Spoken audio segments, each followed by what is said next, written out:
I won't bless that guy, that son of a that son of a poor son, that poor son, that son of a bitch. Welcome to the Pro Crastinators podcast. It's Ben, Saint, and Give and Take. I just attacked Ben with a red hot poker. Yeah, you know how it is. Do you have something you wanted to start with? Well, I was going to ask you about Phantom's Revenge, because that is now out. Yeah, Phantom's Revenge is out. You played it. I did played it. You played it, and I watched you stream it, and it was so fun watching you figure it out in real time. I rewatched most of the stream because I just liked it that much. Oh, wow. Yeah, I know. It was great. Well, I'm glad to have been the perfect gamer for that one. The perfect gamer. I think you told me that you didn't beat it on stream, but you said it took you like 3 more tries, which meant that you took like 6 tries total. 6 or 7? Yeah, something like that. I think that's less than most people, but you really took your time with it. Like, you really, took a while for each run, and you were, unpacking after every move, and, really, carefully choosing your next decision. Well, it was because I had played the demo, and that was, the point of the demo is that you have to find out the one way to beat it. Yeah. And so every single thing you do is that could end the run if you don't know what you're doing. If you don't think about what you're doing. Yeah, I came into the game with the right mindset.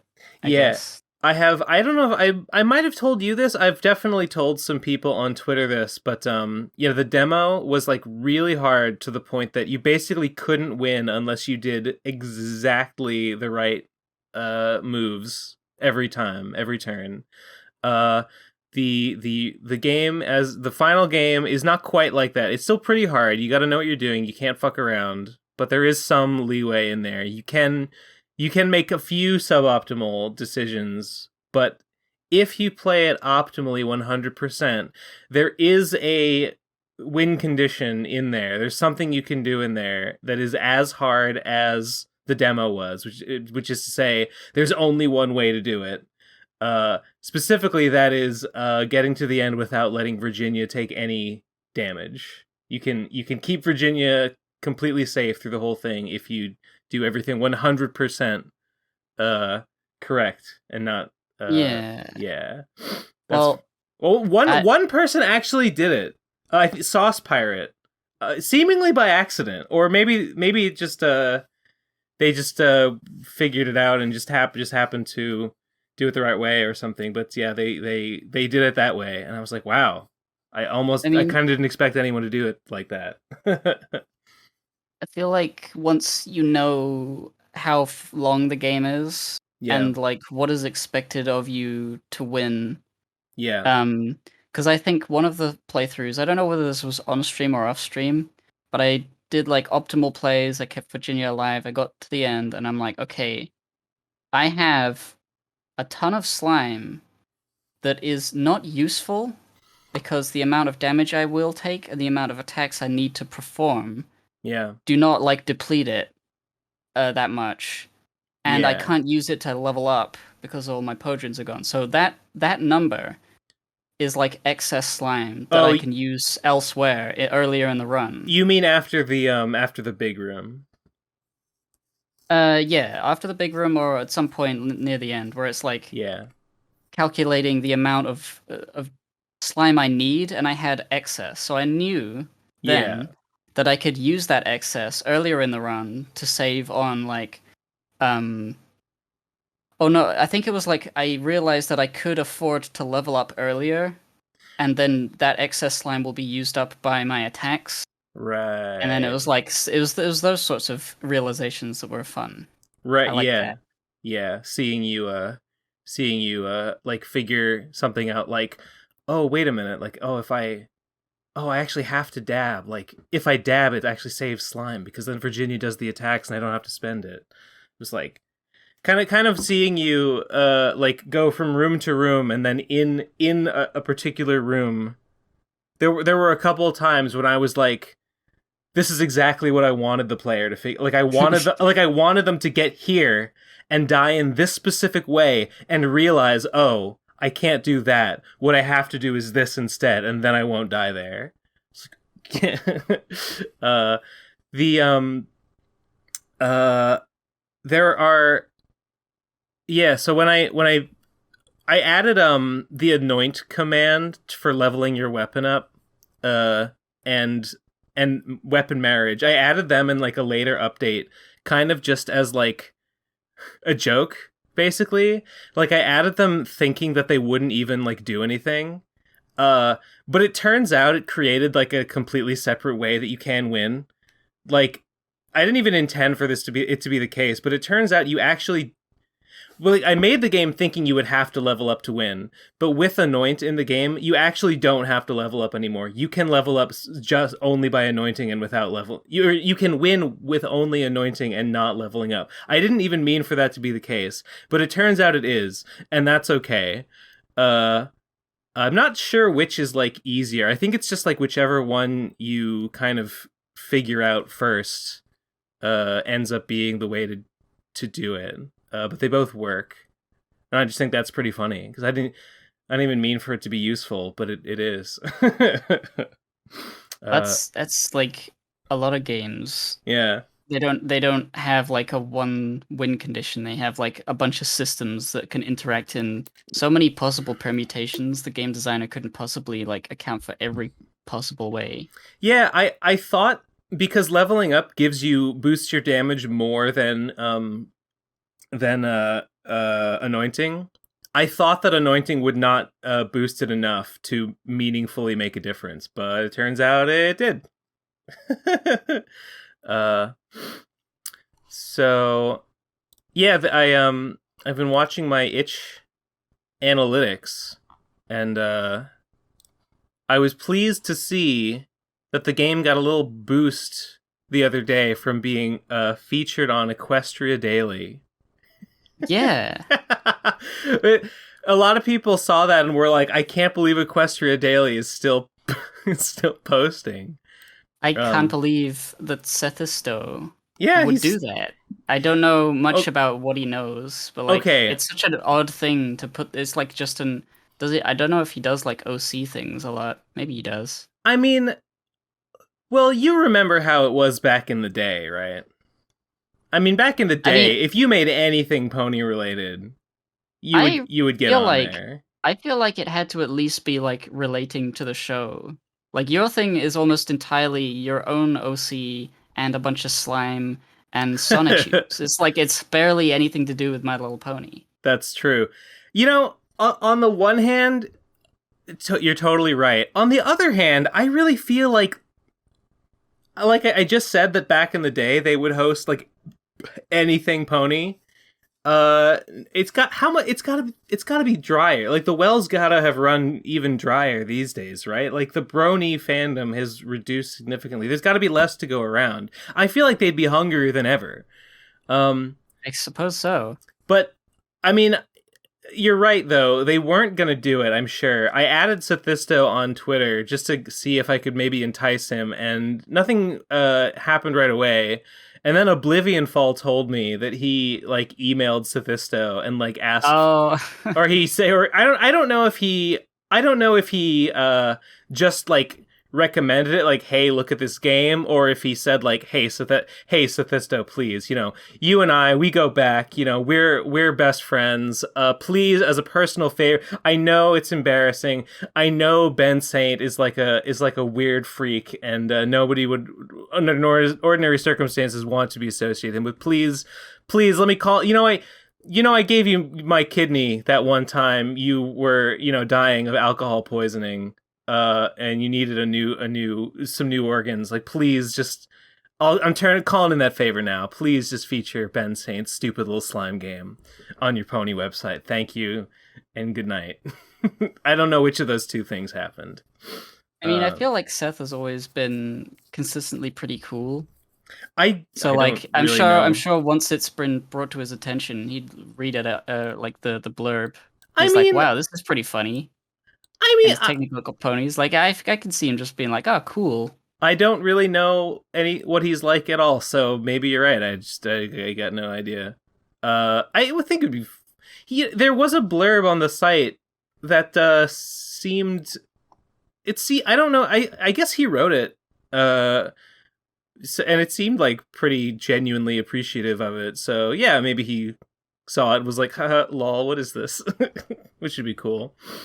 Yeah, I'm joking about the other The liver. option. I'm joking about the liver, but in case it wasn't clear, I don't think that actually. I don't think that actually happened. Although I can't prove that it didn't. Yes, and then I yeah.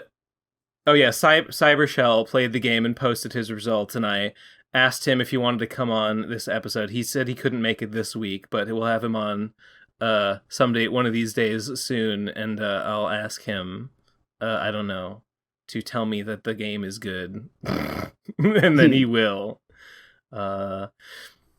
Anyway, check out my analytics. Let's look at these analytics in the general.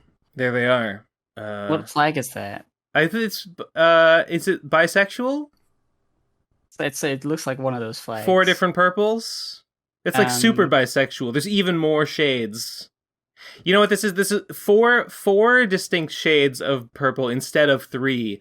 It's bisexual, but it specifically excludes the possibility of being like equally attracted to men or women. It's like, yeah, you can be bi and you could be into one and the other, but you can't ever be perfectly in the middle. You always got to lean one side or another. I'm taking the stand. I'm fine with the L's and the B's and the G's and the T's, but the B's that are like I'm kind of in the middle, like nah. Those specifically those ones, I don't. They're liars. They're just lying. They gotta have a preference. That's what this flag means. Bisected, more like. Bifurcated. No, the word I was looking for was defenestrated, but that's not right. Deforested. Deflowered. So what's the views? The that's a big jump. Yeah. When was that? That was the day after the Equestria Daily feature. As you can see. Wow, so it actually had like, as you can see, it got it actually did. It got like because it's not just on the website, it was also on the Equestria Daily Instagram. And I saw the Instagram got like 100 or 200 likes on the Phantom's Revenge post. That was pretty funny. But okay, what's interesting to me here is these colors, right? Because there's 4 of these colors, and these mean something. These represent the sources of the traffic. Okay, so on the left, see there's like the purple on the top, and then like a middle purple in the middle, and then pink on the bottom. The top purple, this is on the far left, not the blue. We'll get to that later. On the left, the purple is from Twitter, and then the middle purple is from my website, saintcomics.com, and then the bottom pink is from itch.io.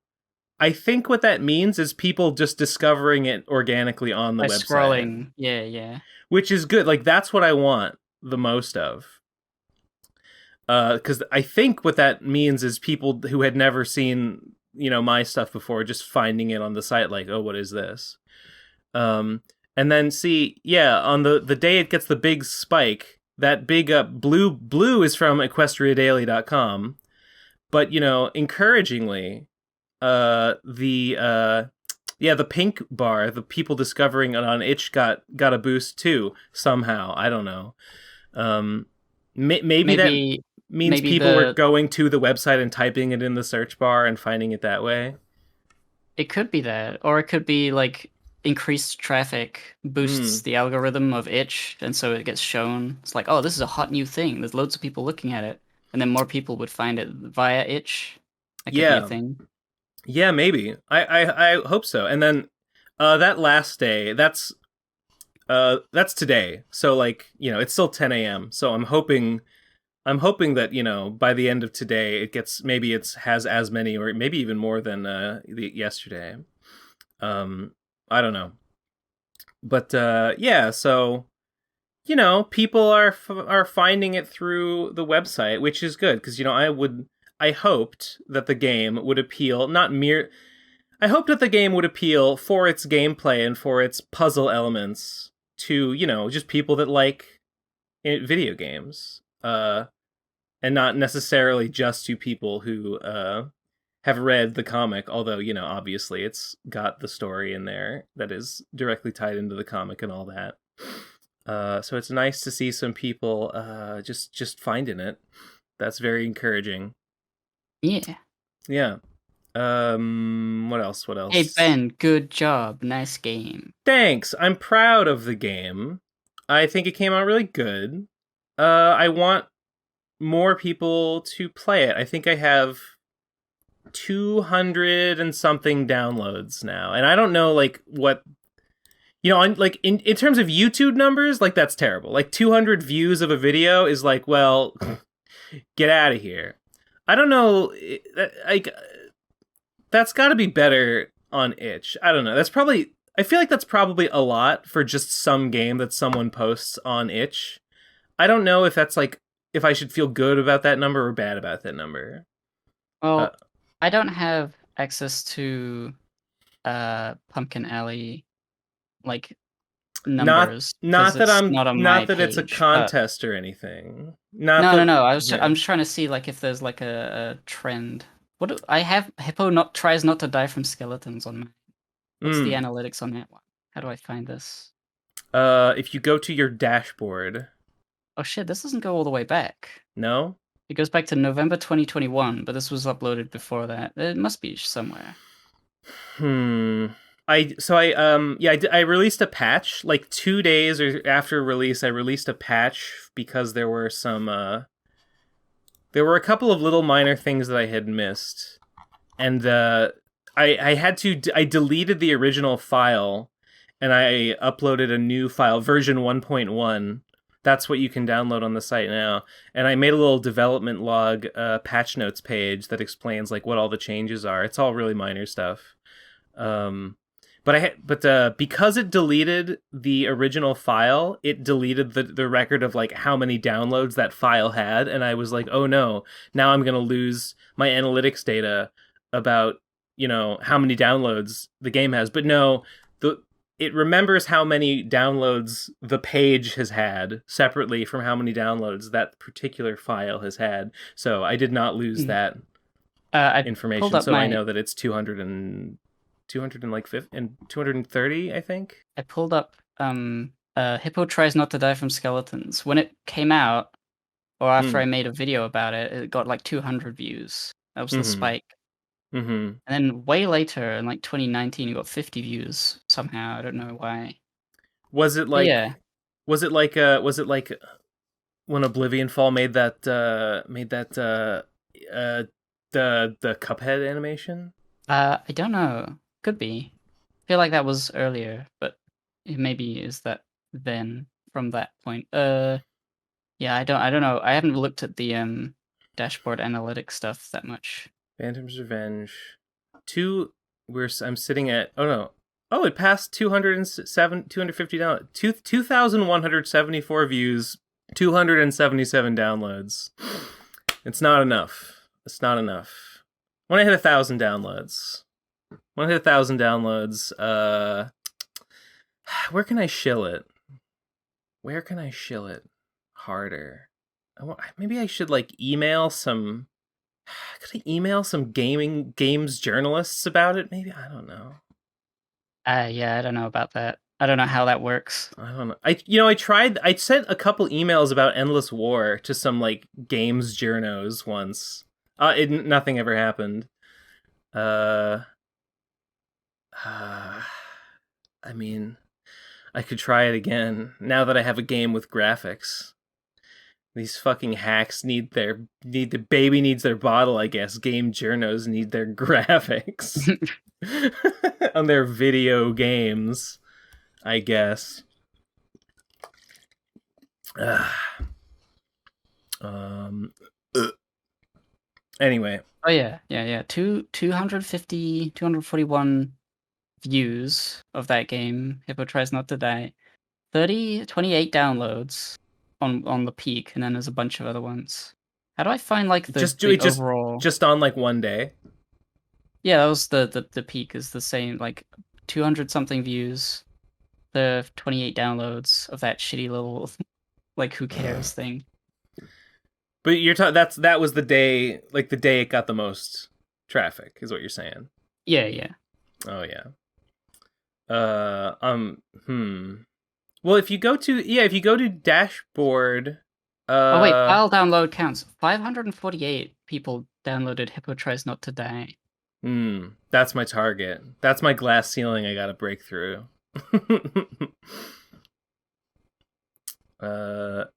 Yeah, it's on your creator dashboard. Did I mention the Ukraine bundle? I think I did last episode. I think yeah, we did. The games on there are so fucking ridiculous. You get Minute, you get Celeste, you get Kingdom 2. You get there's like a bunch of like games that like everybody should play on there. Yeah. The one I noticed was Super Hot, which is one I wanted to play, but I couldn't be bothered to pay for it. Do you have a VR rig? My brother does. Oh, oh my god, Baba Is You and A Short Hiker on there. Already had those, but that is nice. I did already have A Short Hike. I did not have the Baba Is You, so I might play that. I actually already had Celeste and Minute and A Short Hike, but like any one of those games is worth the $10 for the bundle. So I got Baba Is You, so I might play the Baba Is You now. I think one of the Baba Is You. I think one of the Baba Is You guys worked on Noida. I feel like I remember that factoid somewhere. Don't quote me on that. Anyway, this week has felt really long because the day that I put the game out felt like it felt like an entire week went by. Just like watching like the numbers go up and like hearing people like, responding to people on Twitter being like, "Oh, I can't beat it. Game's too hard."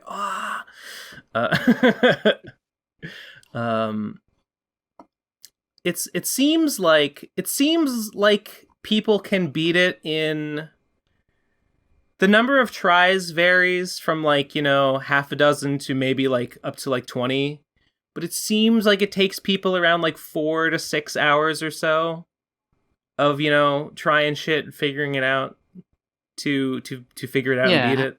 How long was my stream? Like 3 hours? Your stream was about 3 hours, yeah. Yeah, it took me like maybe 2 hours after that off stream to beat it. Steel Viper said it took them like 4 or 5 hours. That seems to be about where it's settling, which is I don't know. That might be maybe it's long, but whatever. I hope that it's gratifying when if people can stick with it and have that realization of, aha, I figured out what I need to do, and then execute on it and get to the end. I hope people will be like, yeah, it was worth it. It was worth my energy, my precious spirit energy, my precious time on this earth was spent well enough. Unless you have anything else, I don't know. Is there anything else to say about that at the moment? I don't know. I mean, I liked it. I enjoyed the figuring out of stuff. Yeah, it's very polished and cool looking. Thank you. And the story and the face of. I guess we can't. I don't really want to spoil like exactly what happens. I know everyone knows that it's Phantom's revenge and Nightstar is involved. Nightstar is on the her little GIF on the thing is on the store page. So yeah. Yeah, so there's no reason to like spoil what happens, but I really like that one face. That one face. What I mean. Yeah, it's good. It's a good face. I have been retweeting people that at me or hashtag Phantom's Revenge with the screenshots of their, win. I have not. I don't retweet ones that include the entire screen because the entire screen shows spoilers. So if you want me to retweet you, just crop that out. Just show your stats. Oh yeah, you know what? I want to mention the patch I did. Here's what I did in the version 1.1 patch notes. Oh yeah, this is funny. Did you know that the damage that the squirt gun Sonichus did, it was just wrong. They simply did not do the amount of damage that it said they were doing. I think I saw somebody talk about that Yeah. somewhere. And it was so I had no idea that it was incorrect. I just Yeah. assumed that what I was looking at was truth, It's but it in fact was a lie. I don't think it would have made that much difference, really, in terms of like. Although I do remember that on the stream at one point you said like, "Oh, it seems important that the squirt gun damage deals more damage than attacking costs slime," and it turns out that that's not true. I mean, Yeah. yeah. The okay. So what happened was I figured it out. The squirt guns were meant to do 960 damage, and it calculates the damage they should do as 960. But then to actually deal the damage, it because when you're taking the damage, your slime number like it actively like rolls down. It doesn't just change number.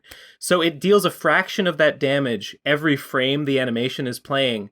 And it turns out that the animation was only 20 frames, and I thought it was 25 frames. So it only dealt 4/5 of the intended damage. So it dealt 768 instead of 960. But the game was all balanced around the amount of damage they were actually doing. So I just changed it to be 768 to preserve the balance. So now at version 1.1 it actually says 768. That feels like a really strange way to calculate the damage something takes. You think so? Like for every frame of animation. Like if you ever wanted to change an animation, everything would be shifted. Right?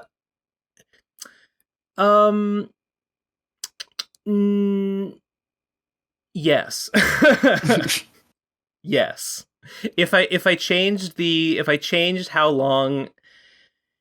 Okay, well, here's what happens. The Sonichu squirts a bullet, right? It creates a bullet object. The bullet object moves to the player or the hero being targeted. Then when it reaches their location, the bullet destroys itself and creates a new object that is called Hit Splash, and has a little like splash like to show like water splashing off of them. And then that Hit Splash animation, depending on whether the bullet was shot by a squirt gun Sonichu or a Super Soaker Sonichu, it has a lifetime value that is set to either a long value or a short value, and then it counts down that value until 0, and then it destroys itself. And so that lifetime value determines how many frames the object lasts. And so for the Super Sonic, it only the lifetime value it was set at 20, and so it exists for 20 frames, and then it dies. So yeah, if I were to change how long that lasted, it would change the amount of damage that was being dealt. Actually, the number is like the number of damage is actually based on Phantom's starting slime level. So if I changed Phantom's starting slime level, all the Sonichus and all of both types would suddenly deal a different amount of damage because they calculate a value based on his starting level, and then they take that number and then they do the thing of like, okay, they divide it by the number of frames, and then they do a fraction of it every frame. That's how I achieved the effect of like his his slime count, like, rolling down as he takes damage. I see. There probably was another way to do it. It seems overly complicated and relies on like multiple different things aligning perfectly. It might be. To tell you the truth, there's another thing. I mean, there's probably a lot of things like that. The screen shake, like when, okay, like when Phantom takes damage, there's a screen shake effect. Let me tell you what doesn't happen in when the screen shakes. The game does not render an image of itself and then shake the image. What actually happens is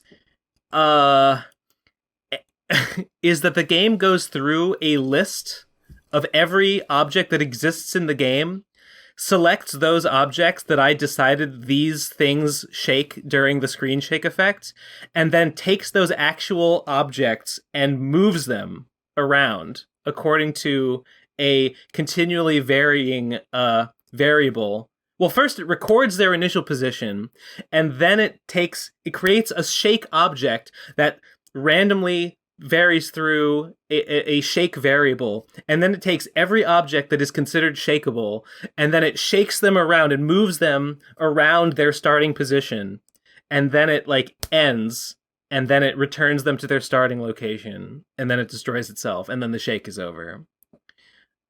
So very stupid and inefficient and bad way to do that.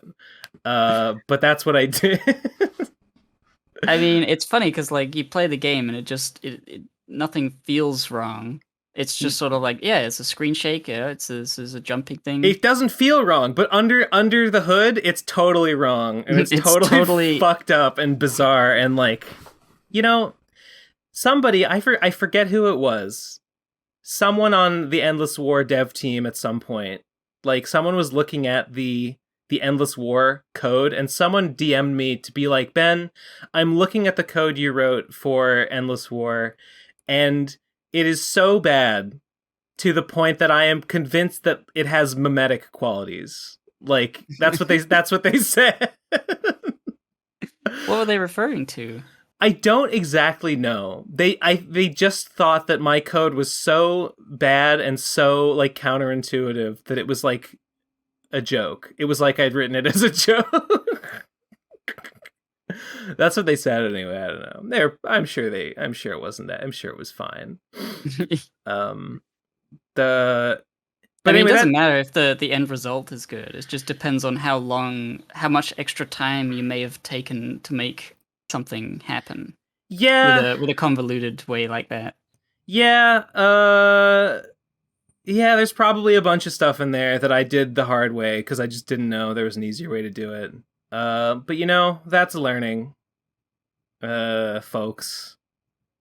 I mean, that's video games. And you know what? Like, what's the alternative? Like that. I feel like maybe there's some people that might hear that and be frustrated. Like, oh, Ben, like, why didn't you just like learn game design first? Like, why didn't you like study, I don't know, computer science first or something? And I'm like, well, that would have taken like, yeah, it made the game take longer that I didn't know the right way to do these things. But how much longer than that would it have taken for me to like become educated beforehand, before I would have even started making the game? You know what I mean?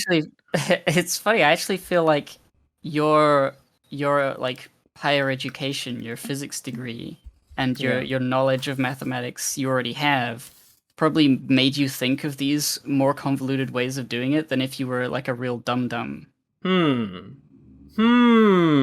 do you mean? Your brain is so big, like my brain's so big that it's like that episode of Mordecai and Rigby regular show where they become so smart that nobody can understand them anymore. That's like my code. It's like if I were trying to do something, I'd be like, I don't know, 1 + 1. How do I figure this out? And I would look at tutorials and be like, all this. I wouldn't think to do it so convolutedly. Well, I wouldn't even know how to think about that. You know what? Something like screen shake, I probably could have just Googled like screen shake effect in Game Maker and just seen how other people figure theirs out. Because like there are things in Game Maker that I don't even understand. Like apparently, like the game, it renders all these sprites onto a quote unquote screen, right? There is a thing in the game called a screen, which you can basically just quote unquote shake, right? So I probably could have just Googled it and I would have found that out, and it probably would have made my life easier. I just didn't think. I just thought like, okay, the game is drawing these pixels. I have to make the pixels move somehow. Well, the sprites are tied to objects. Well, I guess I got to make the objects move, or I got to make the objects draw their sprites. Just the most intuitive way that I thought to do it was, well, I got to make the objects move. I got to make the objects move to make the screen shake. Turns out Game Maker kind of has a built-in thing that sort of means that you don't have to do that. I guess I was like, I did use a tutorial. Like the first thing that I did, the very first thing that I did when I started making the game was I looked up tutorials for how to build a JRPG battle menu, and I followed tutorials from a guy. I think he was called Game Maker Rob, was the YouTube channel. He had just a tutorial series about it, and I just walked through with him making a thing. It took me like 3 days, I think, of following his tutorials to get a menu going, which seems like, I remember at the time being like, oh, this is taking me so long, I just want to be done with it. Now in hindsight, it's like, wow, 3 days. Little did I know this shit would take me like 13 months. Oh well. Yeah, so I followed that tutorial, and it was kind of annoying. And he was building like a RPG menu, so it has stuff in there. He's got magic. There's a magic option. There's spells. They don't do anything, but there is like, so yeah. So in the Phantom's Revenge code, there is like, annotated out code for like a magic option in the in the battle menu and whatever. That was like the foundation that I built everything else on. And then every time I wanted to add a new command, I'd be like, okay, well, let's take a command that I already have, like duplicate it, and then like whichever one is closest to what I'm envisioning, duplicate it, and then just, make such changes as are required to turn it into the new command that I want it to be. Yeah. I don't know.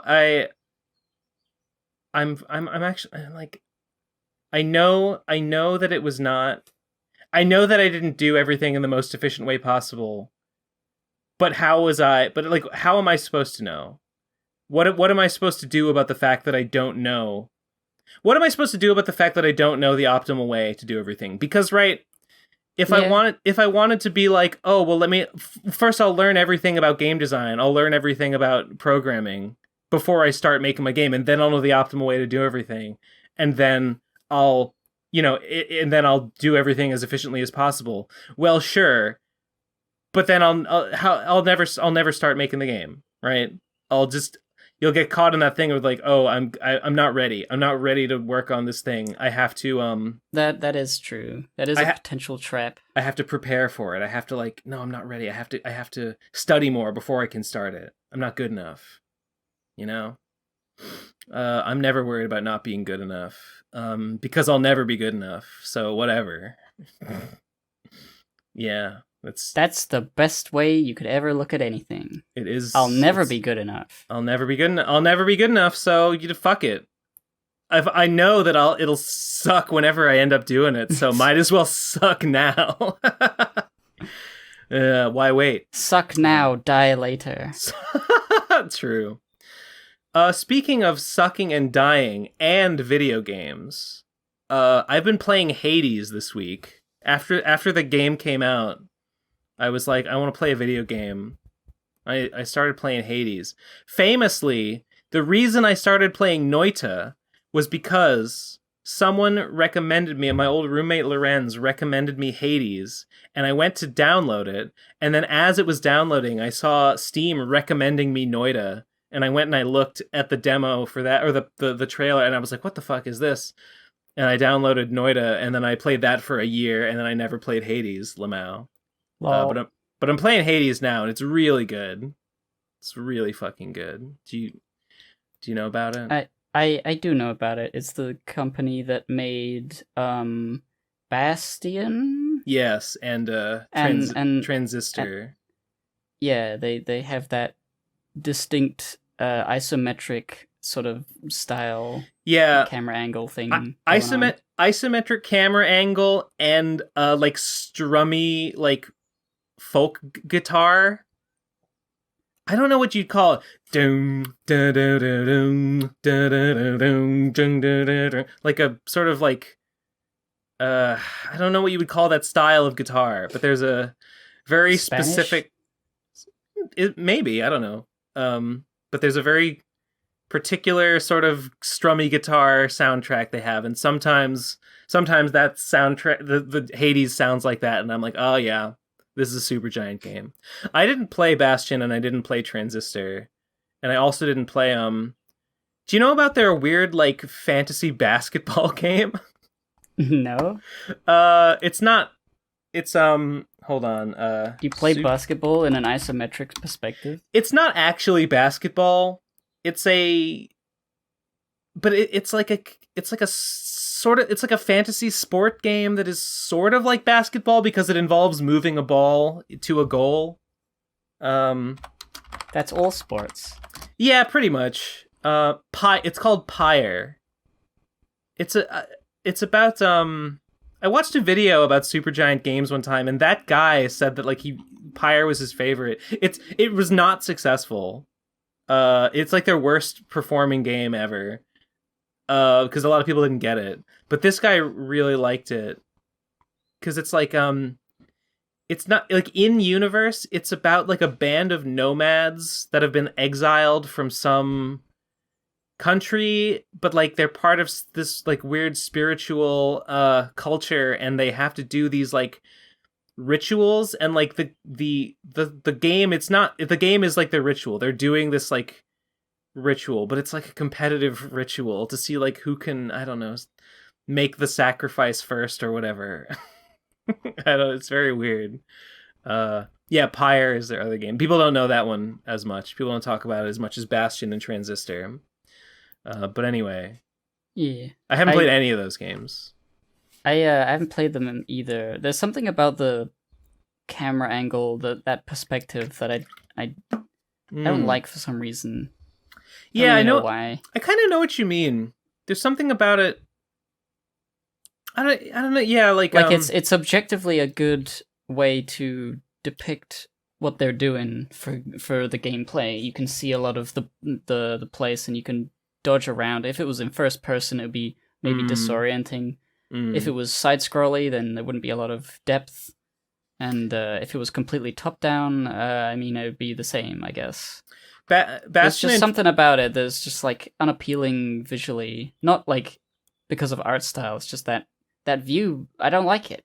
I get it. It reminds me of like shitty GBA games for some reason that I didn't enjoy. Like there was this fucking Spyro game that was on Game Boy Advance. Oh yeah. I know what you're talking about. Like Season of Ice and Fire or something. It felt cheap a little bit.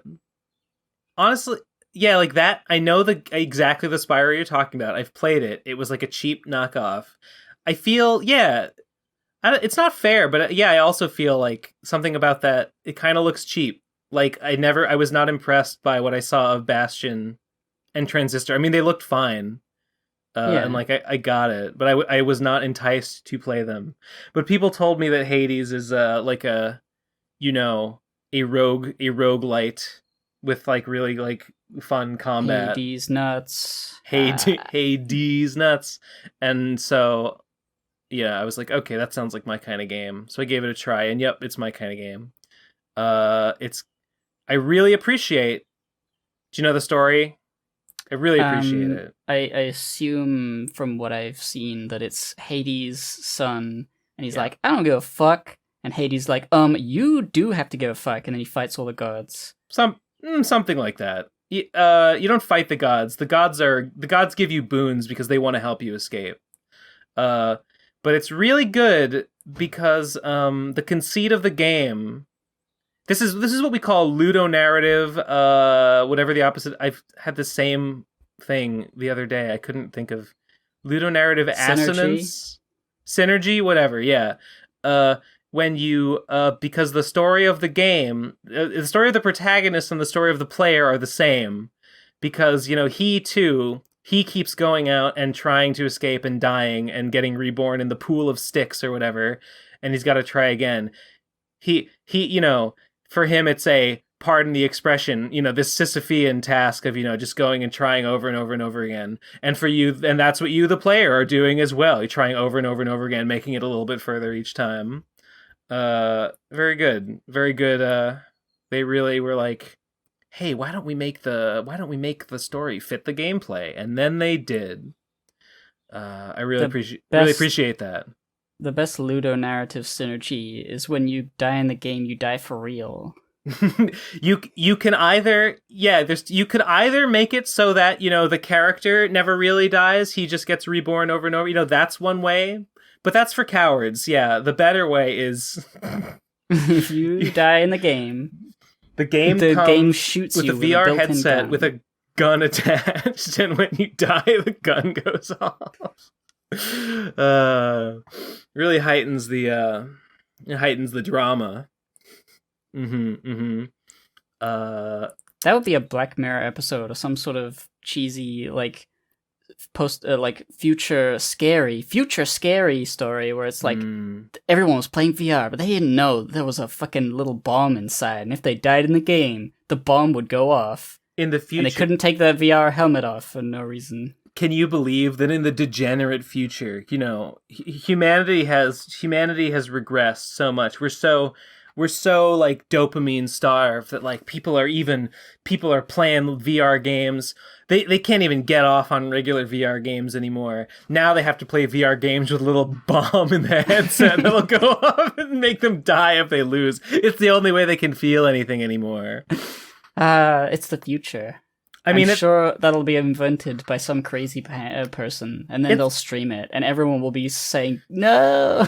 I mean, at that, it's like people die doing what do you call it? Autoerotic. Autoerotic asphyxiation. So and that's like, ooh, the danger is what makes it good. So, same, but for gameplay instead of orgasms. Good video game. I think my first win was with the rail, the rail gun. That's how I got my first win. Although the story continues even after you quote unquote win. Like just winning is not enough. You have to do more beyond that. So I've been playing it for like 3 or 4 days now. It's really good. That's like, other than watching my analytics, that's like all I've been doing. I deserve it. I deserve a break. Yes. Yeah. Video game. Video games are good for you, actually. I was gonna say this segue earlier when you were talking about a patch, but there will be. I'm not sure when, but definitely like within the next few days, as of recording, a patch for Pumpkin Alley. Oh, didn't you already do a patch that like changed the falling thing? No, that was the patch I was talking about. We were making, and it's not out yet because there was a complication with some people on some computers, Macs, couldn't open the photo album from the menu, and some people in different countries had like the tutorial signs like not work with the text. And there's a bit of like fixing of very specific little bugs, but it's very close to being done. There's also a new lizard in this new version. No fucking way. There's a new lizard. Holy shit. And there's a bunch of changes to like the speed of characters and a bit of jumping tweaks, and it's a lot of little things. So interesting. It's not going to be like we're not going to continue making patches over and over again. This is just going to be this one time because there was a bunch of like kind of important bugs, and we thought, well, we may as well like tidy up some stuff while we were doing it. And then this is the pumpkin patch, we're calling it. Ha. And then Haha. That's great. and then later will be the next patch will be the fucking finished game, or however we want to do that. We might have an alpha for like Kickstarter backers if we make a Kickstarter for to fund it. You mean we're looking into that at the moment, but yeah. The alpha? What are you gonna do for the alpha version? What do you mean? You said you're gonna do a patch and then you're gonna do one more update, and that's gonna be the alpha version. No, the patch. This is just for the demo. We're talking about the hotfix for the demo. Yeah. And then when we make the full game, right. That's the next time you'll see any of new stuff. Okay. Yeah, makes sense. So if you have played the demo already, there is reason for you to play the new one because of the new lizard. I wanted to. Yeah, I watched Keyblade Spirit stream the herself playing the demo, and she found lizards that I had not even heard of before. I didn't know about the white lizard. That's exciting. Yeah. So I still have not found the red one and the white one, and I think maybe one other one, or maybe it was just those two. And then I guess there's another one now that I'll have to hunt down. Yeah. Pretty cool. I like those. I call them surprise lizards because they make what sounds to me like the little alert noise from Metal Gear Solid. Bling! Or something like that. Yeah. Oh, I was gonna mention, for the Phantom's Revenge patch, the patch notes. Here's what I did. So the squirt gun damage. I didn't change the damage that they actually dealt. I just changed the number. Well, I fixed the code so that it intentionally deals the 768, and then I changed the number so it actually says like, okay, this is how much it actually deals.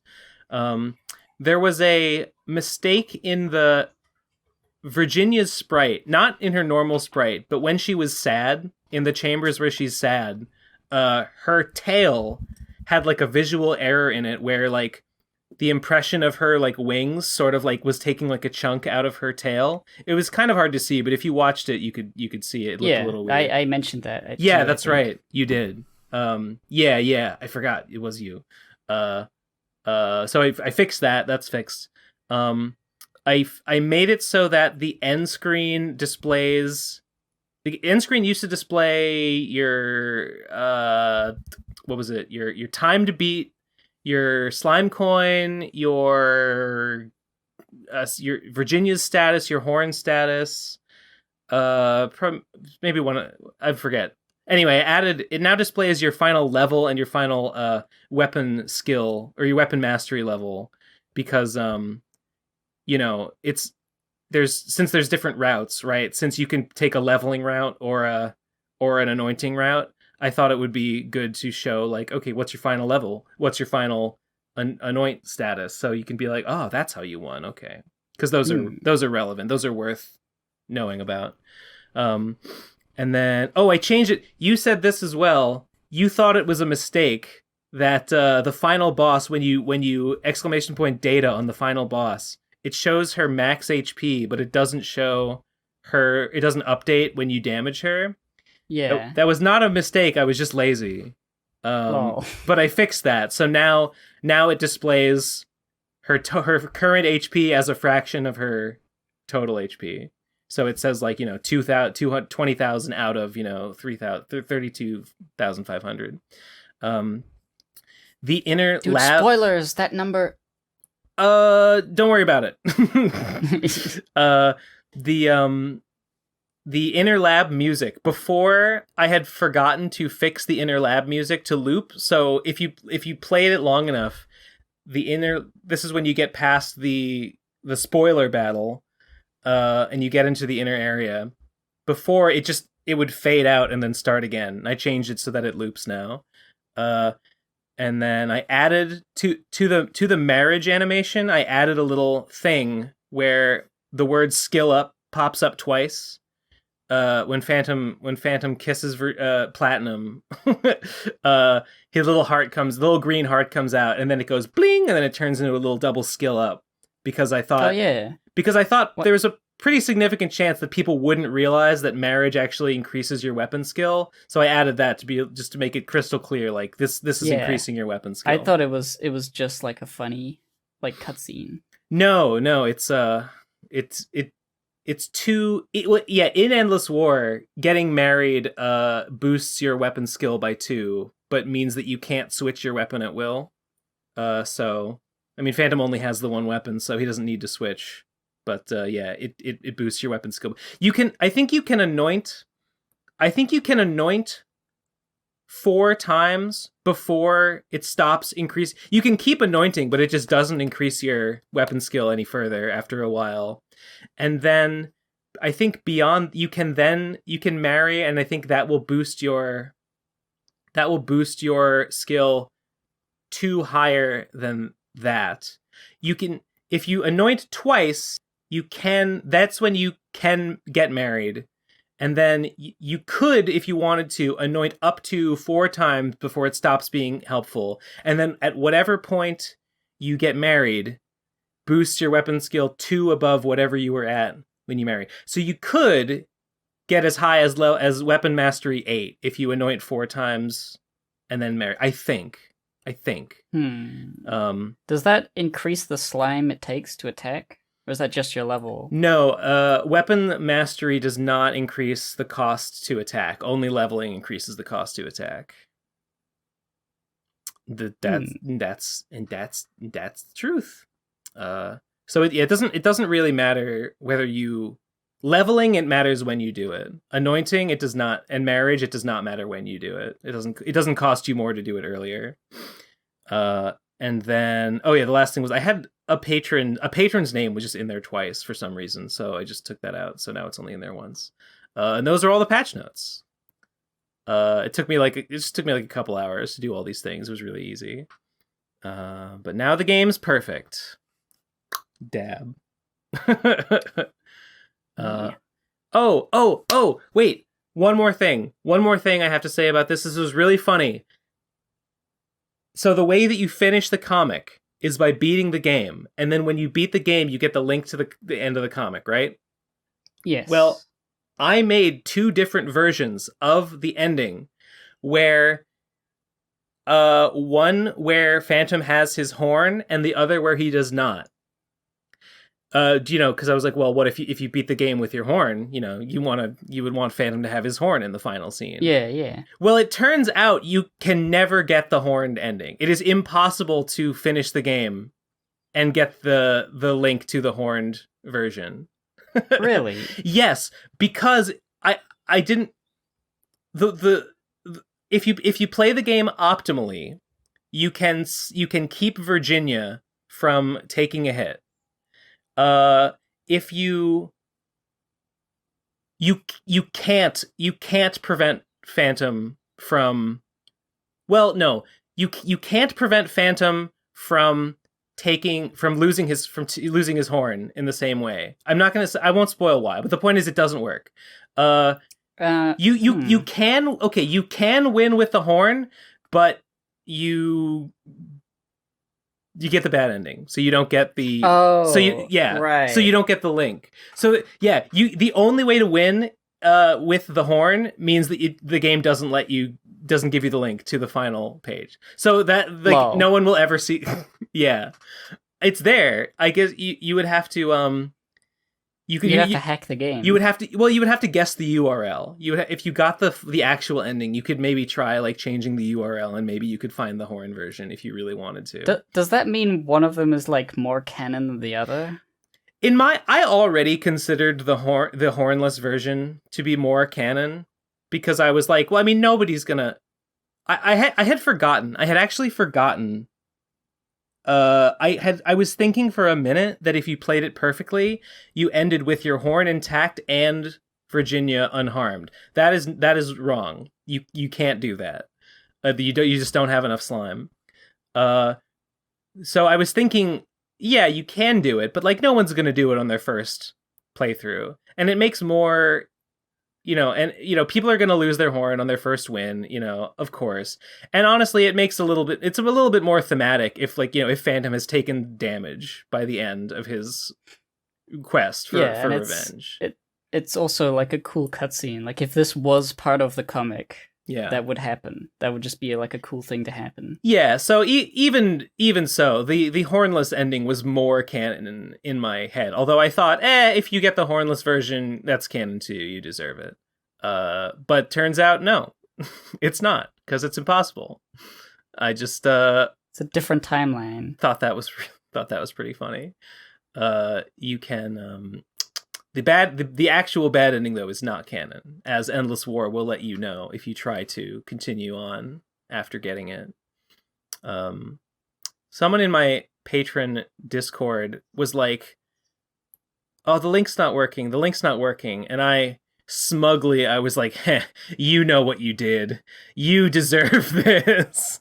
But it turned out, no, just like their internet browser was just like not responding. So I was like, oh, no. Oops. You know what you did. You didn't get Google Fiber. You didn't update Chrome, you monster. Yeah. Lamau. Woo! So yeah. It's the week has felt really long. It felt like a long time ago that the game came out. Your game came out. It really did. Like I released it that day, and then like by the time it was like the end of the day I was going to bed, I was like, it's only been one day? The game's only been out for one day. It felt like an entire week had gone by. Was it Lenin that said there are decades where nothing happens, and there are weeks where decades happen, or something like that? Or Stalin? One of those guys. One of my heroes. It sounds like the sort of thing that a smart person would say. True. So a capitalist would never have said that. They would never have figured that out. Dogs. Yeah, I guess that's what's been going on with Phantom's Revenge. I'm glad the game's done, but now I don't know what to do with myself, so I've just been playing Hades, and that's fun. Well, I mean, you did say you were gonna like work on Beastcapades as the next thing. Oh, sure, yeah. There's always like a list of like projects to get round to. It's just that you've spent so long building up momentum and like for this one project.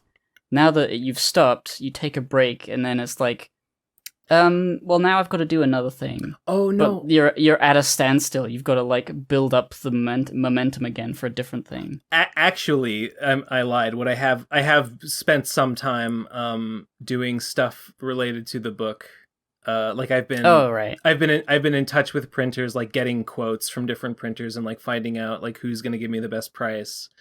And I've been like setting up the image files that I will eventually use for the it turns like I kind of put that aside for a bit because I need to determine which printer I'm going with first, so that I know what dimensions to use, and then I can do the like set up the pages to be the correct dimensions and whatever. It's looking like Mixim is going to be the cheapest option. Cheapest and has like the most like options, I think. I just wish they'd send me the goddamn sample pack. They still haven't? They won't do it. They said did I tell you this already? They said they initially told me that they wouldn't do it because there was a software issue, like their website was just like not working. And I asked them like, well, can you just send it to me? And they replied, and basically they were just like, no. They just won't. They were like, hold on, what did they say? They said something stupid. We hate people from Boston. Okay, they said, unfortunately, due to the global paper shortage, we are not offering sample packs at this time to anyone. So I guess they just aren't doing sample packs at all at the moment. So That's unfortunate. it is unfortunate, and it makes me wonder, like, wait, am I getting like a bad price to print right now? Like, is printing right now bad because paper shortage? I haven't heard of a paper shortage. I would imagine something COVID would have done something somewhere. I don't know, maybe. That's what they said, unfortunately due to the global paper shortage. Maybe I mean it's just like I just need to know, like, I would like to see, like, the difference between, like, 80-pound paper and 100-pound paper. I could probably get that somewhere else. They're probably not the only people that could give me something like that. But anyway, Mixam seems to offer the... I'll probably have to just bite the bullet and spend, like, $60 or $70 ordering, like, a test copy. Yeah.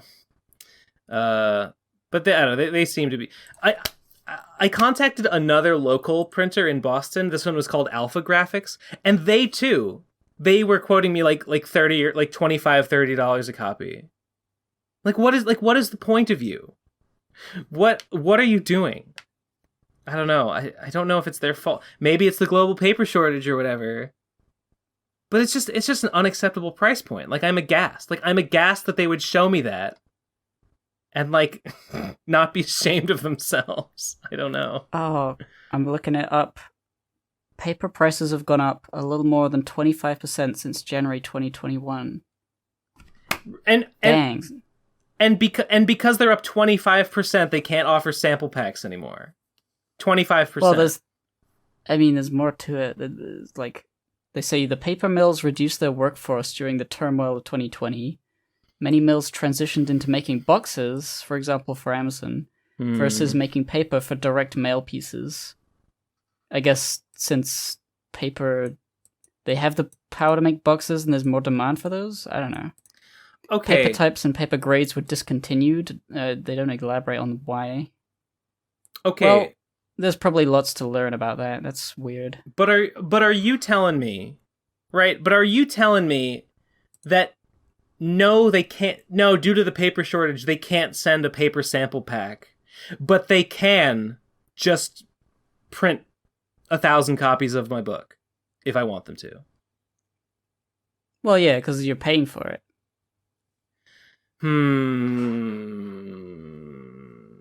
Okay, but 25% isn't that much, and I want the fucking sample. I don't know, man. I just. Seems stupid. Well, they say 25 since January 2021. It probably has gone up, like since 2020. I'm just looking at a blog about it.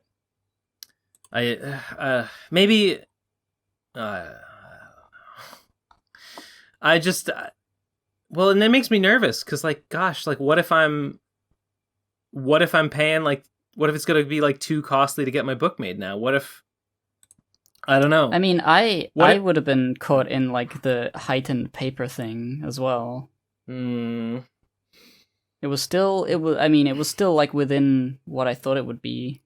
Yeah. Although I did start looking into it in the middle of 2020. I think. What if when the hell did I do the Lord of Ghosts? I don't the paper was already expensive, I guess, is the point. I wonder, I mean, that makes me nervous. Like, geez, like, if I wait till next year to do the book, will that, like, lower the cost? I don't want to wait until next year, but, like, I don't know. If it would make the production cost like 50% lower or something, I might consider it. But it probably wouldn't be that dramatic a difference. But, like, it would be really sad if, like, just across the board, like, paper becomes more expensive because so much is digitized that you don't need paper so much, and then, like, making comics is way more difficult physically. It would be difficult. I mean, it would be sad, just because it would be a sad thing, but it would also be sad for me in particular, just because, you know, selling the books has been like it's been pretty good in terms of like return on investment. Like it's always been moderately successful. So that would be like kind of a bummer for that for me. I don't know. I was anticipating. I mean, the Vapors 2 Kickstarter did pretty well. I was anticipating that Slime and Punishment might do even bigger numbers, which would be very exciting. But I don't know. Everything is bad. Like I looked at Kablam again. You know, Kablam is where I printed Vapors, and it didn't seem like the prices there were like significantly different than they were in the past. So you know what? I think they're just making it up. I think much like COVID itself, the paper shortage is probably a hoax.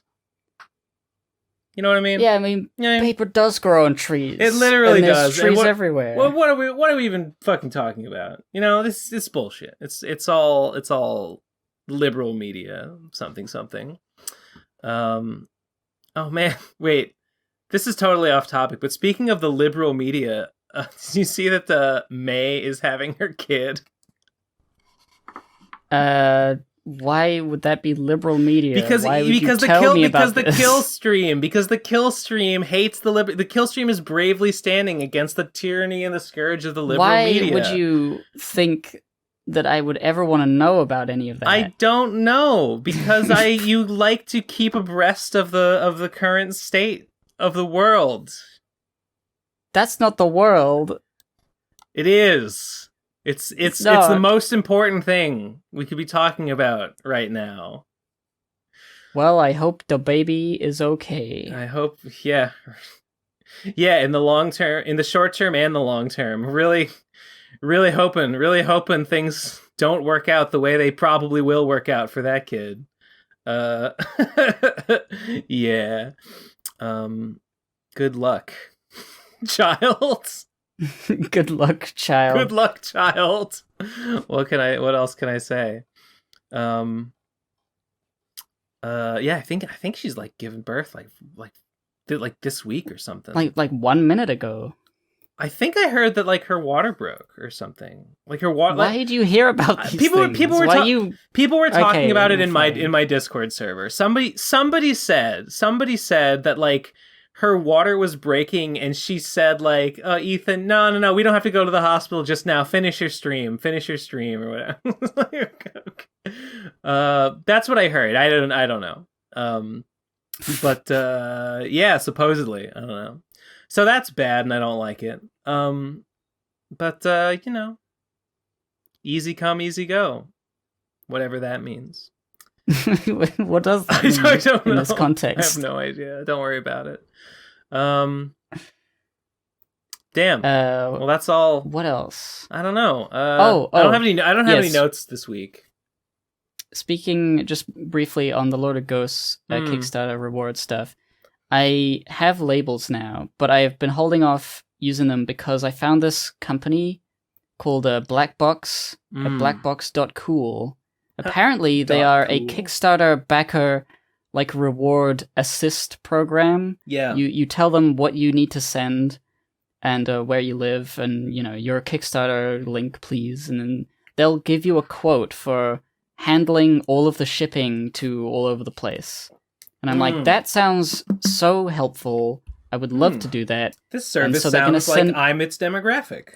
It sure does. So they're going to send me a quote tomorrow at the latest. On Monday, and I'll if the quote is like reasonable, I'll be using them. If not, then I'll be printing out labels on label paper and going insane for a few weeks. But either way, I have all the pieces. You know, so it's not going to take too much longer. Let me know how that goes, because I mean, if they're a good service and their price point is reasonable, I mean, that's the kind of thing I might make use of in the future. Yeah, they say they a lot of Kickstarters are like for creative things. They worked with like board game people, like oh yeah, people who make board games on Kickstarter, and it's like difficult to send stuff around. Oh yeah, and so they made that service because they understand that artists are not smart and they don't know how to do it. That's right. That's true. I damn, wish I wish I wish that making the book were not hard. I have a lot to do. For you would think that like formatting the pages of a book would just be like, open up like a Photoshop document, make a square, center it, done. Not really. There's like I kind of got to go through, like I'll have like a standard layout, and then like I kind of got to go through every individual page, and like cuz they're not all quite, some of them are like four, most of them are four images, some of them will be three or two. I kind of got to like customize each one, or most of them, or a lot of them to a certain extent. And then I have to write the index section. I don't even know what it's going to be. I don't know how long it's going to be, but I feel like there's going to be a lot to say in the index section. It's going to be a lot of words. It's going to probably increase the page count significantly. Should probably use like a moderately small font just to avoid it being like a big like additional print cost. But anyway, there's a lot to do with that. I think the reason the author notes in the Homestuck books and the Problem Sleuth books are at the bottom is to save on like an index.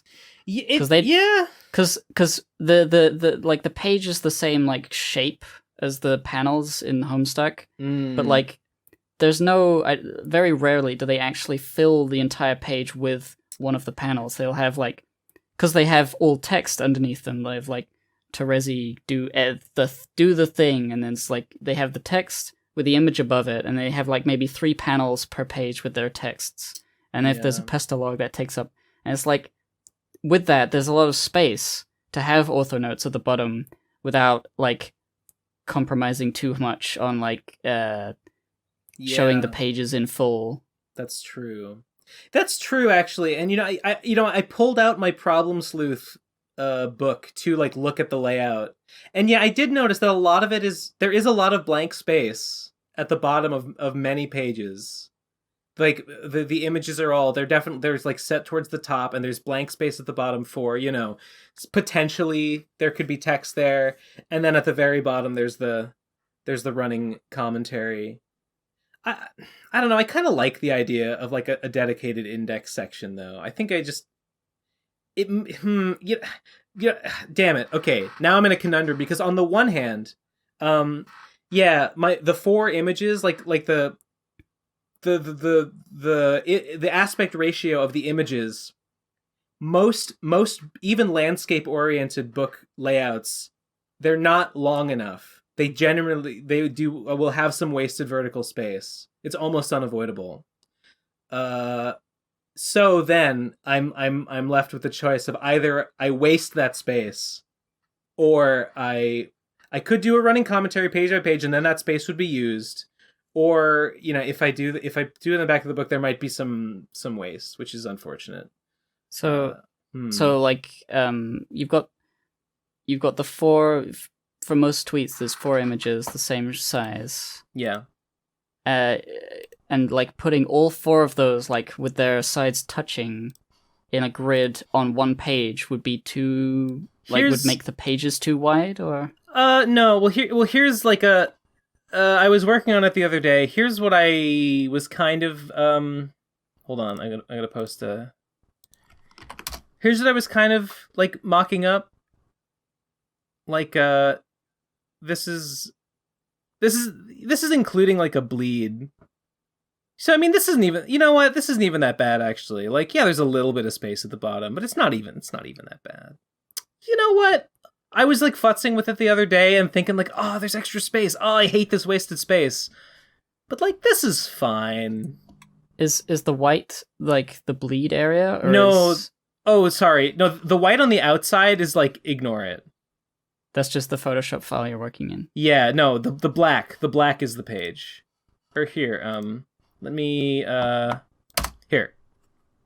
There. Yeah. The corner, ignore the red in the corner, that's irrelevant. So they would be... there's something space like... for text if you got something to say. Or no, I think this is... I don't shit. Is this post? Because I got the template from Mixam. No, wait. This is I'm not sure if this includes the bleed or not. Whatever. This is whatever. Something like this. You know. So yeah, there would be some space for a commentary at the bottom. There might be a few cases where I would want to write like a substantial amount that maybe I would want more than just the bottom margin for. I guess in those cases I could make a little asterisk and have a little like index section at the back. But on the other hand, I kind of just like the idea of it being an Infinite Jest style back of the book index section. I just think that's funny. Yeah, I mean, whatever you feel like. Yeah. I remembered that I was at one point thinking of making like a Bell Jape book, and I started like laying out some pages. Yeah. It was sort of like this sort of thing. Oh, I like that. Would it be square pages? Yeah, the pages would be pretty square. Yeah. Just because. Actually, I don't know why. I think it was just because the Problem Sleuth books were square, and I liked that. The Problem Sleuth books, they're not quite square. They're like a little bit less. They're like a little bit more than square. They're like 8 by 8.5 or something. I measured mine because you know, I was looking at this stuff. Okay. I still don't know whether I would want to make a Bell Jape book.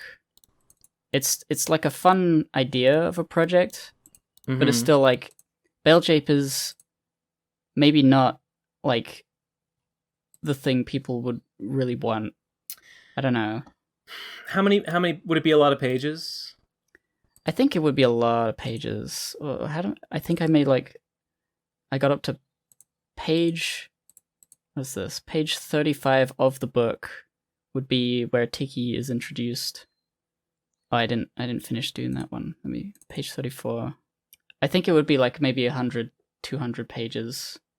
200? Yeah. Slime and Punishment is going to be like 180 or something, 170, 180, and that's not including the index. Okay, see, I can't remember whether that number is referring to like the number of panels I have. Because obviously I can fit multiple panels on a single page. Yeah. And some panels are less important than others if they're like just sort of moving from one point to another. I like this like alternating left and right thing you got going on here. Yeah, I think it's pretty good. It's pretty good. I feel like it would be a cool project once I don't have I don't know, more pressing projects happening. Yeah. I could have like give and take site, and you can buy the Bell Jape book. I probably wouldn't do a Kickstarter for it. Or would I? I don't know. In a bit that I'm gonna rip off from the Lord of Ghosts Kickstarter. What the hell did it? It's not showing it.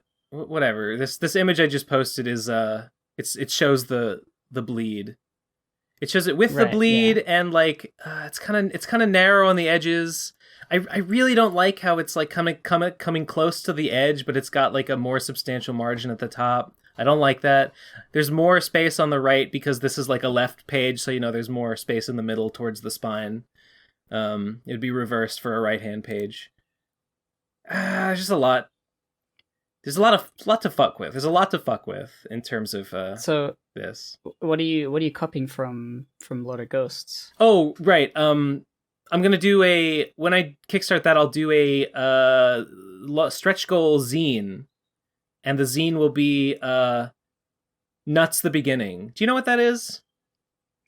Yes, the whole like timeline convergence or like split, whether or not you have the salted cashews or the unsalted. The salted almonds or the unsalted cashews. Yeah. Yeah. I mean, there is the secret Brazil nut ending, but we shouldn't talk about that one. So yeah, I'll do that as like a little choose your own adventure, probably like staple bound zine. It'll be like 13 pages. No, it'll probably be a little longer than that. Maybe like 20 something, because it's all these multiple versions. How many pages is the Red Man zine, by the way? That's about 100 pages. That's big for a zine. That is big for it's got like a flat, like it's perfect bound. It's not like stapled. Oh, there's a lot more. Oh, there's a lot more Redman comics than I then. thought. That's not even a zine. You can't call it a zine if it's perfect bound. That's a book. Uh-oh. I got caught. That's a book, my friend. Dang it. Now people will know I made a book. Fuck. You fool. I'm very disappointed. I want my money back. Okay. Thanks. But you won't get your Redman. Oh, wait. Oh, well, no, never mind then. No, actually. No, I want the money back, but I want to still have the thing that I paid for. Can we arrange something like that, perhaps? Sure, I'll send it to you, and then you complain, and then I'll capitulate instantly. Okay, good. I receive Redman comic. You receive no money from me. We can make this work, I think. I receive Redman comic. You receive less than what we agreed upon. You drive a hard bargain there. Yeah. So let's see. What else?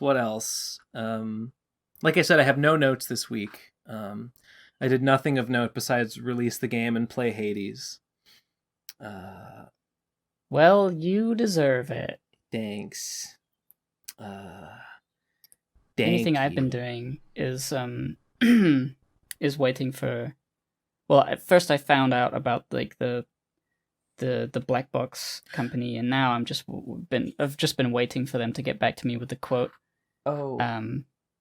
So I've been playing Animal Crossing Pocket Camp. I think I talked about that before. You mentioned it, yeah.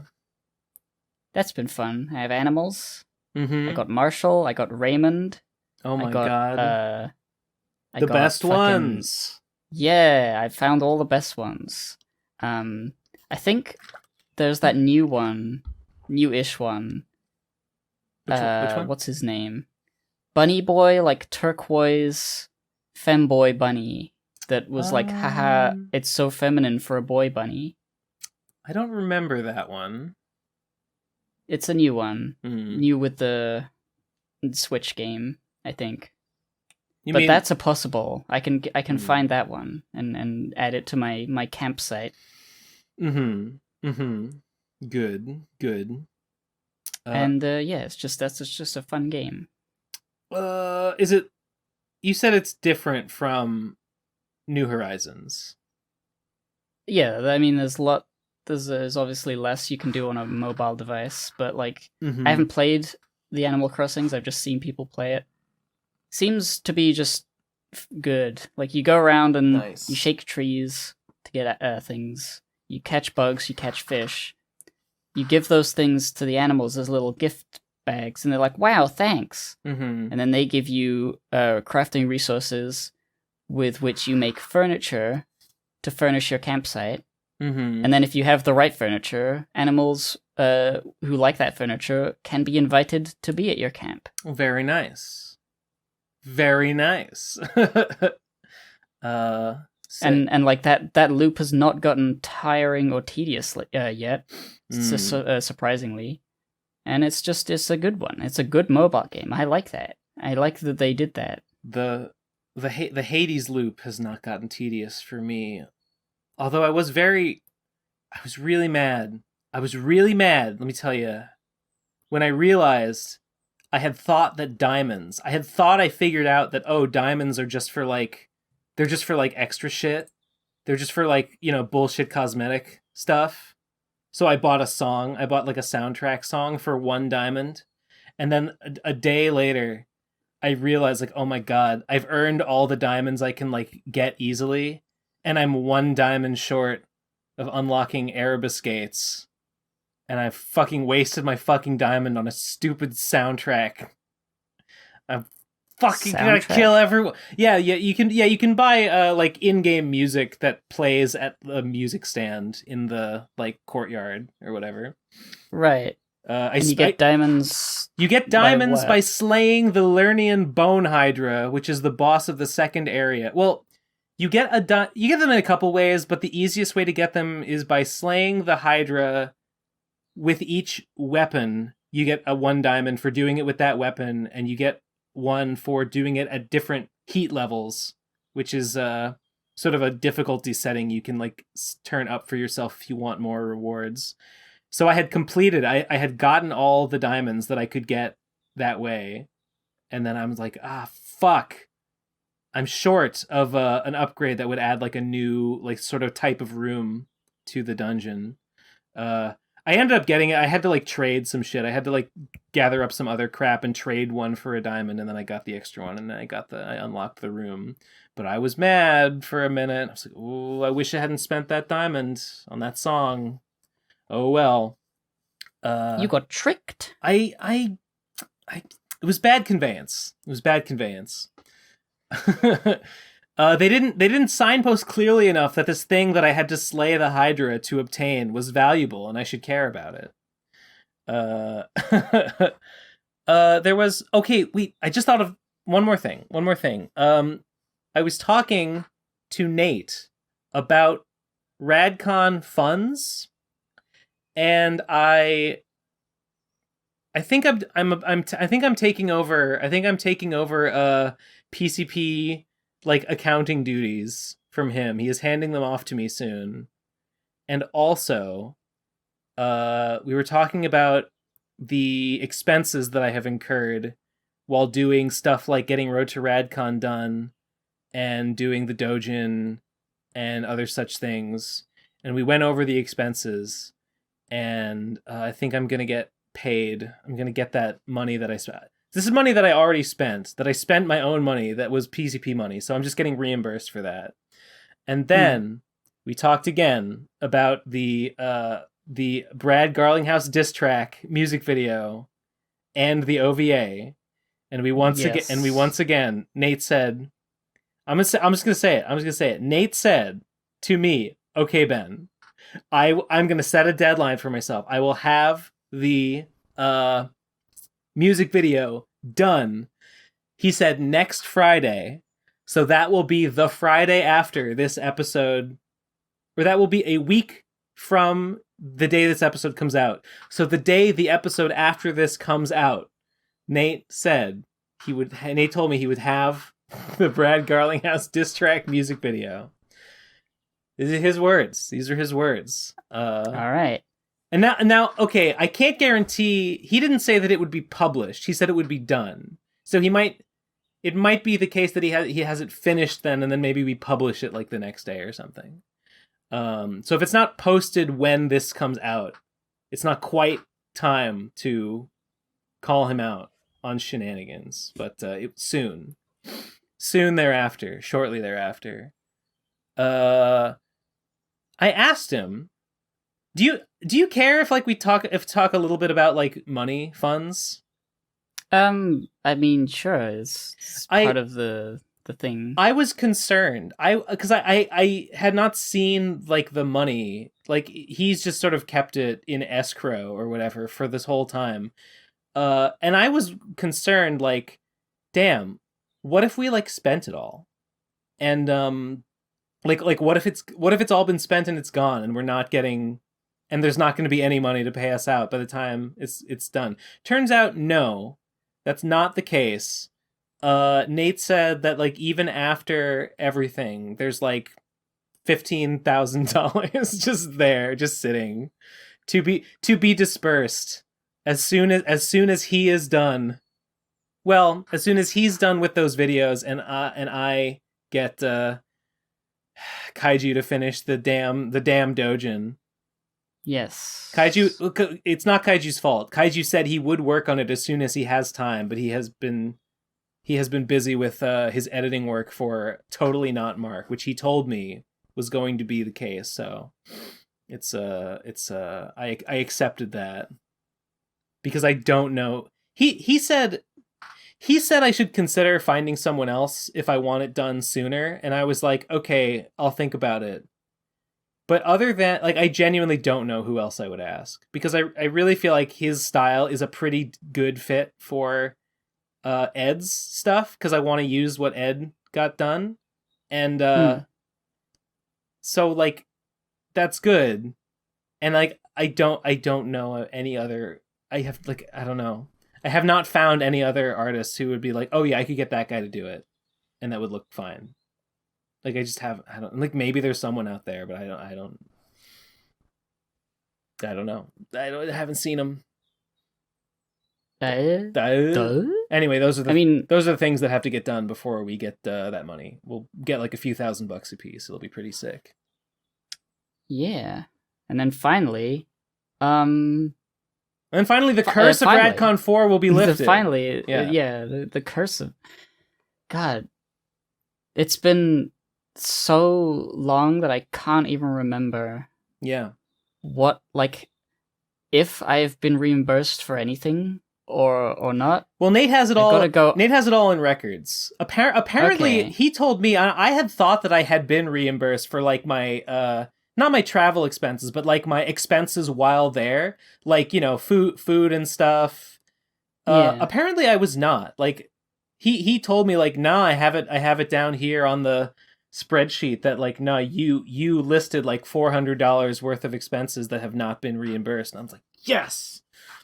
Fuck yeah. I'd have to really go back and check.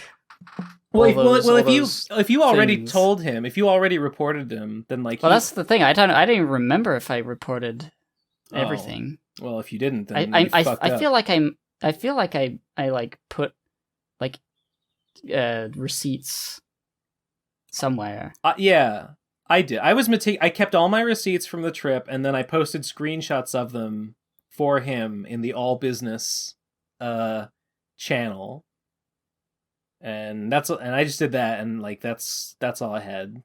Yeah. So, I guess the main thing I would want is like my plane ticket, because that was part of the Kickstarter. Yeah, to pay for travel. Probably that 400 includes my plane tickets, and probably yours as well need to be paid out along with everything else. Oh yeah, that would have been big for you because of international flight and all. Yeah. Did you not pre-COVID though? Did you not get that covered? I don't remember. It's been so many years. It's been 2 years. Like multiple years. It has been wait. I mean, Radcon 2 would have been around this time of year, right? Like late March. I think. Radcon 2? Or sorry, Radcon 4. It would have been. No, yeah, it was March. It was just on the cusp of COVID. So we're probably scariness. So we're probably in like, yeah, we're like right around the 2nd anniversary or something like that. Oh, yeah. Fuck! It's so weird. How weird is it? Like watching the Radcon 2 documentary and being like, Radcon 1 and 2 were like 4 months apart. So bizarre. Yeah. Well. Yeah, things change. Yeah, well, that's life. I don't know. That's life. I don't Buster. know what to say about it. Yeah, I mean, sure. I don't know. That's all I got. That's all I got this week. Oh, have you been reading One Piece? No. You're gonna get caught up. It's very good. Famously, I do not read One Piece. You should watch it. Read it. Yeah, I mean, you know what? There's a lot of things that I have been putting off doing and being like, nah, I'll do it after the game's done. Well, now the game's done, so maybe reading One Piece should be one of those things that I do. Yeah, I should get caught up. I know I've been saying that, but I really mean it this time. I really mean it. I'm downloading voicemails, by the way. I don't know if we're going to do them right yet, but I feel like we're getting closer to that time. I mean, at the moment, all the things that are going on in my life that are major, I've already mentioned. Mm-hmm. And I'm mostly just sort of like enjoying the fact that it's getting a bit warmer. Yeah. And went. there's a bumblebee every so often in that nice sunlight. That's good. Yeah, I went to the post office the other day. I had like legitimately not been out of my house in like probably more than a week. Like I had not stepped outside. And I was shocked to see that it's warm now. That's weird. That's pretty cool, I guess. But I feel I have gone what the kids these days are calling goblin mode. I feel like Are they calling it that? Yeah. I feel like a monster. I feel like a devil who doesn't belong in society anymore. I feel like a wretched little little hand-wringing thing scurrying about. I don't want anyone to see me. That's you're like good. those little bugs in no, not the little bugs, the little scrabbly guys in Bloodborne. You kill them, you get little blood things. The little Titanite Titanite equivalents. Dark Souls Titanite scarabs or whatever they're called. Yeah. Yeah. Yes, exactly like that. Exactly. You have great, like, powerful loot. Feels everyone's bad. gonna try and squash you for it. Feels bad. I feel like I look terrible. I don't know what to do about it. Just look good. Duh. Yeah. Well, easy. Yeah. You know what? You're inspiring. An inspiring message of hope for today's youth. Just get good at i.e. life. me. Yeah. You know what? Never thought about it like that. And I never will. But anyway, the point was it was very warm out. It was like all of a sudden it was 70 degrees and I'm like, well, damn, I guess my excuse for I'm running out of excuses to never leave my house. COVID's like nobody cares about COVID anymore. It's not even winter now, it's warm, so like fuck. Gotta go to a local park and pet a dog. Jesus Christ! Don't fucking say such things. Do you have like a local park near? A local park? I mean, there is one that there's one kind of I know there is one kind of near a sort of a street crossing like square nearby. But it's sort of off the road, and I have not actually gone to it. Long story short, there are parks. I have not really seen any of them. I guess I moved in. I don't go to parks. Do you go to parks? Yeah, I love going to parks. Huh. I would never think to go to a park. It's just sort of you go outside, but you're as far away as possible from traffic sounds. And, sometimes there's nice grass, sometimes there's a lake to look at. Look at, like, ducks and stuff. I don't know if there are any parks around where I live that are big enough that you would be, like, away from traffic sounds. Yeah, I mean, I guess it depends if you're in, like, a big city or a place where the parks are small. But, like, even just surrounding yourself with tall things that are not like made of concrete and instead are made of wood and they're trees. I mean, I go to the Boston Commons sometimes for various reasons. That's a park. It's not huge, but it's probably it's the biggest park around. I think there's probably a bigger one. Is that the place with? Wait, was that the place? I think I went there.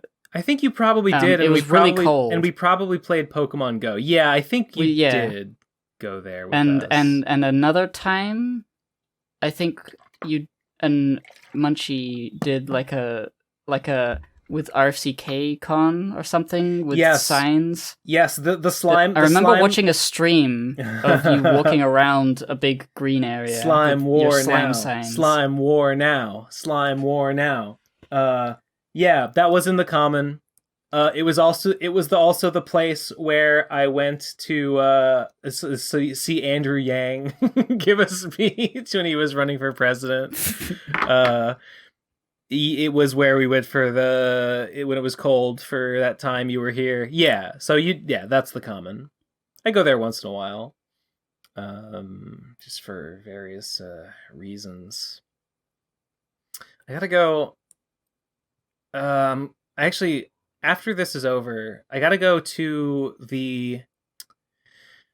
I've been meaning to go back to Medford. I moved, so my old P.O. box is in Medford, which is kind of annoying to get to. It's probably like 45 minutes to get there. I gotta go by bus. And I gotta check my P.O. box because I'm sure that some packages have probably been returned to sender and are sitting in my P.O. box. I need to get them. But I don't wanna. It's annoying. So, but I'll probably do that today, actually. Because I gotta go out to Somerville for some other shit. I guess it's the first day of spring. It's March 20th. It's also my sister's birthday, so I should call her. The sister who famously said, you're a dog, and I'm sick of it. It's her birthday today. I should give her a call after this. Anyway, I'm just rambling now. What am I talking about? Nothing. Nothing. Shall we go to voicemail? Yeah, let's go to voicemail. Oh man, I made 2 ingredient cookies yesterday. Shit was so cash. Wait, 2 what? Cookies? I talked about these 2 ingredient cookies. The ones that are made of bananas and oats. Oh, okay, yeah, briefly. I mentioned these. Yeah. I'm gonna experiment. Next batch I make, I'm gonna experiment with adding, because it's like I'm actually disappointed. They're actually kind of high calorie. Like a batch of like 8 cookies. I mean, moderately large cookies, but still 8 cookies is like 1,000 calories, and that's a lot. So I'm gonna experiment with substituting. This might be the worst thing ever. I'm gonna try and substitute some of the oats with psyllium powder, which is pure fiber. So it's not psyllium. So it's non-caloric. I don't know. It might be horrible. It might be just disgusting. But it might be fine and great, and then it would be. It'd be very silly. Yeah.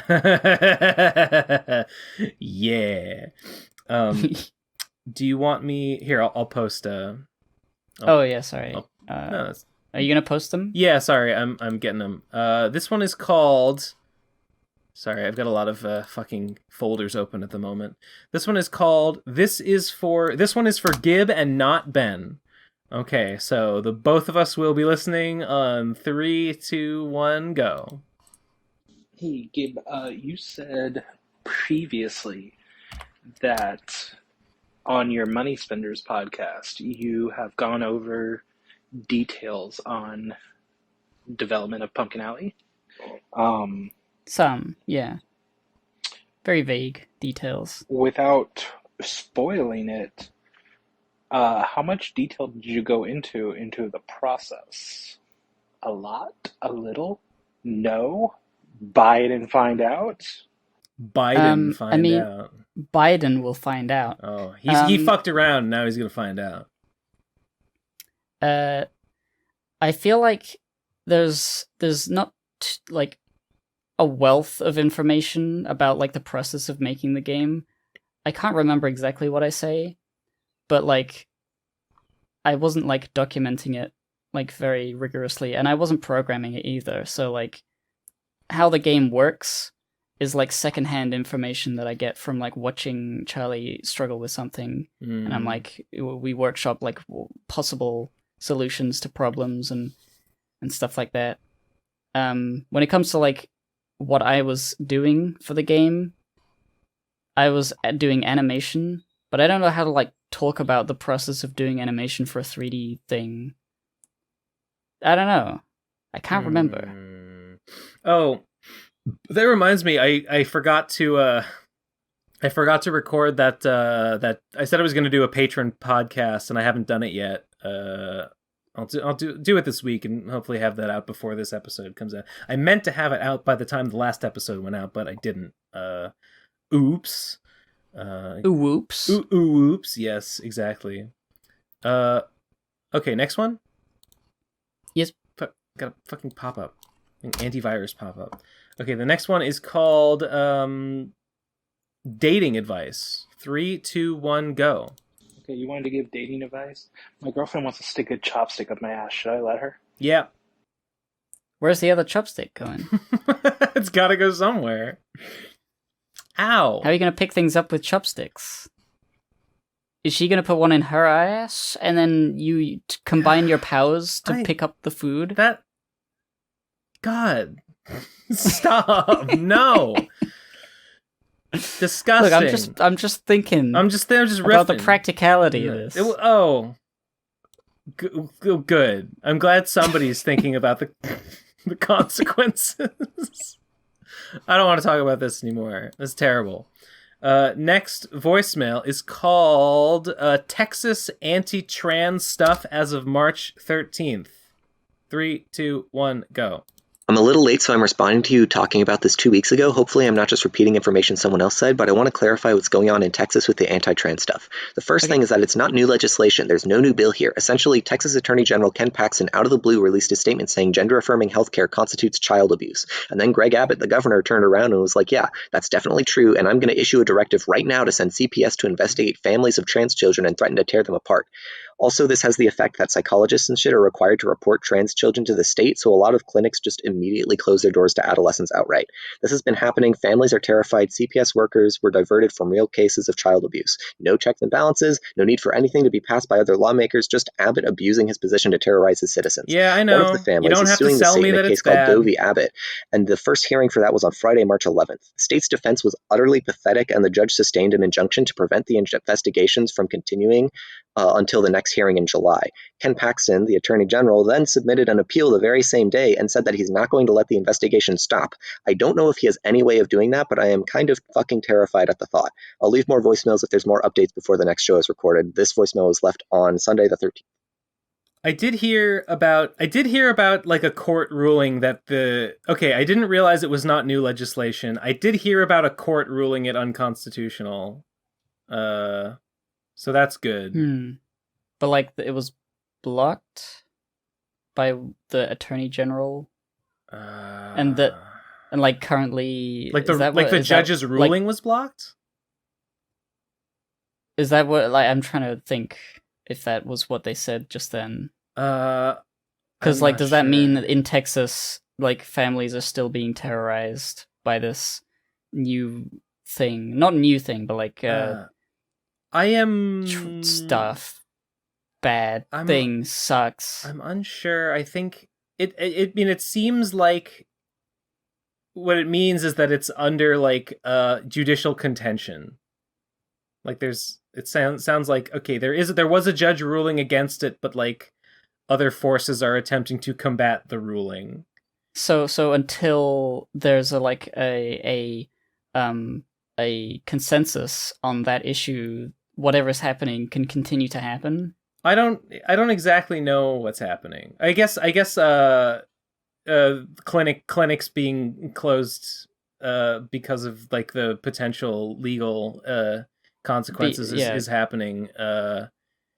Psychologists being forced to out trans children. Yeah. Well, it's I don't know if like they've probably it has happened a few times. I don't know if it's like a widespread thing, but like I guess it might become. From what I've seen, it is like definitely a scary thing. Yeah. I don't know if I've seen like specific examples of things happening, but like the precedent is like scary enough. The precedent is pretty scary. I mean, I don't know. I mean, I could be wrong, but I feel like there hasn't been like, I don't know. There hasn't been like a a trans crystal knocked in Texas yet. Hopefully there won't be. Hopefully, like the judge will stop it before that happens. It's a good. Yeah, 2022 is it's a good time. Texas be crazy. Those crazy Texans. That's it. The next one is called Nate Bestman and Terrible Translations. There it is. Yep, there. 3, 2, 1, go. Okay, so I just rewatched the One Piece lecture, even though it is the second worst lecture, with the first one, of course, being the Final Fantasy one. And one of my big takeaways was that, Ben, you really gotta tell your stupid brother to stop reading terrible fan translations. Because best guy, Mr. Nate Bestman, commits one of the cardinal sins of terrible translation, where he says something to the tune of, when devil fruit users get seawater on them, they turn into a hammer.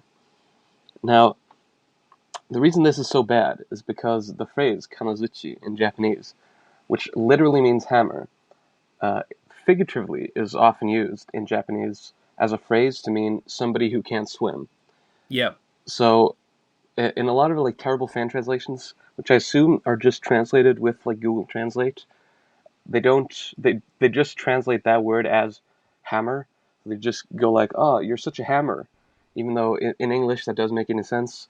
But a Japanese person would understand it because it just means a person who can't swim. That's what it means. Yeah. Other pet peeves, best guy says things like shichibukai or tenryu bito or kairoseki, even though these are just normal Japanese words that could be easily translated. They're not like titles or something. These are just words. It sucks. It's terrible. Fuck you. Okay. I like shibukai. I think it's fun to say it like that. Instead of the warlords. I understand this caller's point. Okay. I feel okay. I mean, I'm gonna extend you the goodwill to assume, caller, that you don't think that Nate thinks that literally they turn into hammers, right? You know that he doesn't mean that. So Nate knows that he's talking about a colloquialism for not being able to swim. A Japanese colloquialism. You don't like that he okay, I think you don't like that Nate says that maybe you think that Nate presents it almost like a sort of One Piece-ism, that you turn into a hammer is what happens to you when you get water on you, as opposed to the reality, which is that it is just a common Japanese phrase. Maybe it would have been better to not even bother translating it literally and just say, you become dead weight. You become dead weight or something else, like an English similar phrase. I feel like I just don't agree with this guy. Or maybe you sink like a stone. You sink like a stone would maybe be a better translation. Because I don't know. I grew up reading translated anime and manga, and they don't always translate every word. They don't always localize every term. Yeah.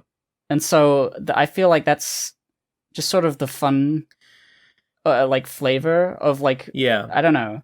It doesn't have to be one way or the other. I don't mind people who insist on not saying the Japanese words or what, but why you got to get on my case for saying shibukai or akatsuki? I like saying that. I think there's some charm. I think there's some charm to a sort of inept translation where you read he becomes a hammer, and then there's a little asterisk, and then you read at the bottom that's this is a colloquial expression for being unable to swim. I mean, it feels like it's self-evident anyway. He becomes a hammer in water. It's well, I know what would happen if a hammer was in water. It would sink.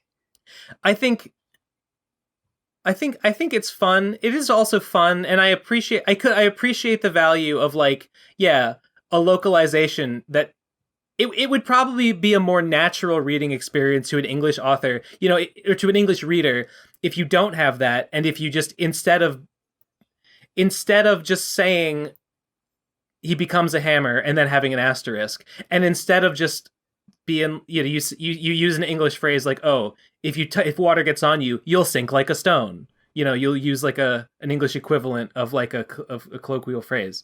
I think that's it's fun to think about that, and that's probably a better a better way, a more professional and like cleaner and smoother, doesn't take you out of the story sort of way to do it. I guess too, okay. And I understand the argument that like to a Japanese speaker, maybe you would read the word tenryubito not as like a, you know, a proper noun, not as like a name, but just as a phrase, the way an English person would read, oh, the celestial dragons, oh, the seven warlords of the sea, you know? You wouldn't think of... Yeah, but I kind of like the Japanese names. I like Shichibukai and Tenryubito. I like saying them. Yeah. But although I get why it's like that's not how it's intended. It's not intended to be read as like a word spoken in a different language. So I feel like, you know, I'm going to be a fence-sitting centrist, and I'm going to say I see both sides of the issue. Yeah, I like saying Lolo no Azoro because I watched the anime. Ooh, did you know that in Japanese the R letter is the? The so R you go, letter? Urodonora Zoro, Urodonora. Did you It's like... haruko? That's where Japanese. It's a fun thing for a teenager to like try and figure out how to say because they're not from the right culture to do that. That's right. That's what I did. I tried. I learned I got a book on tape, learned Japanese from the library when I was a kid, and I learned a little bit of phrasing here and there. It was fun. Anyway, this guy, this caller, you got a point, but I think you're being a little too serious about it. Mugiwara no Luffy. No, it's supposed to be Straw Hat. It just means I mean, I guess you would make the same.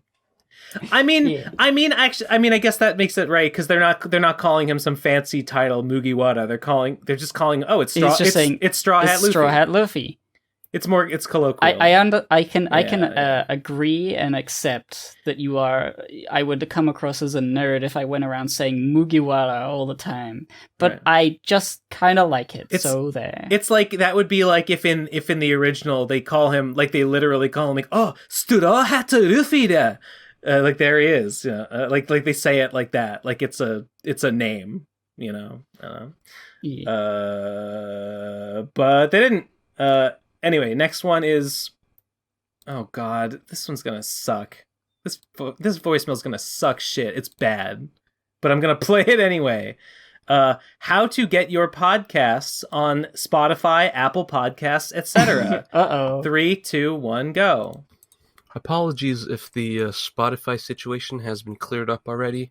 If so, feel free to skip this. I'm gonna lose my mind. But as somebody with a podcast themselves...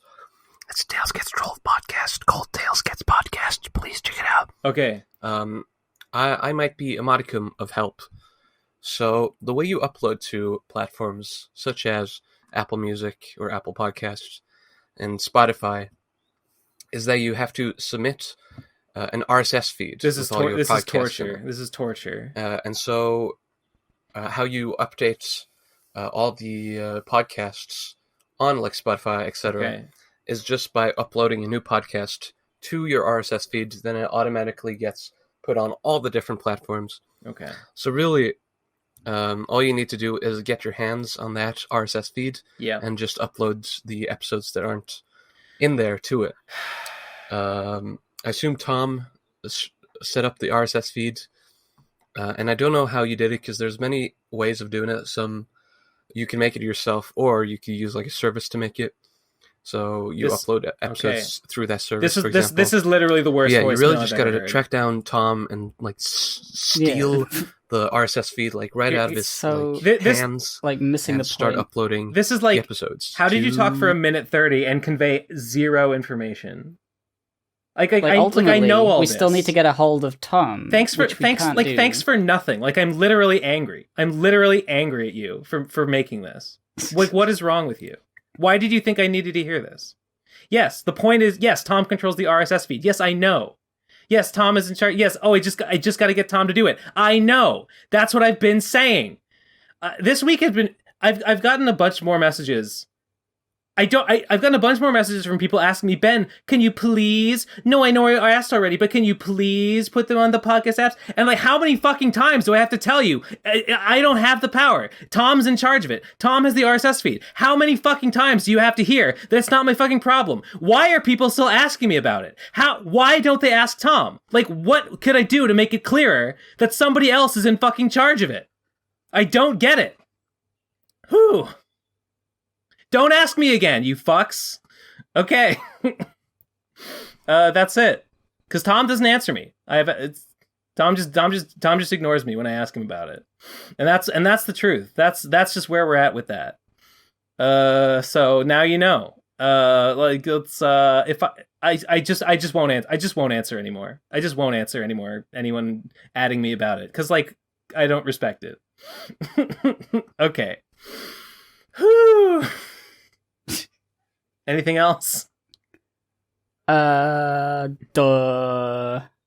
No. Okay. What?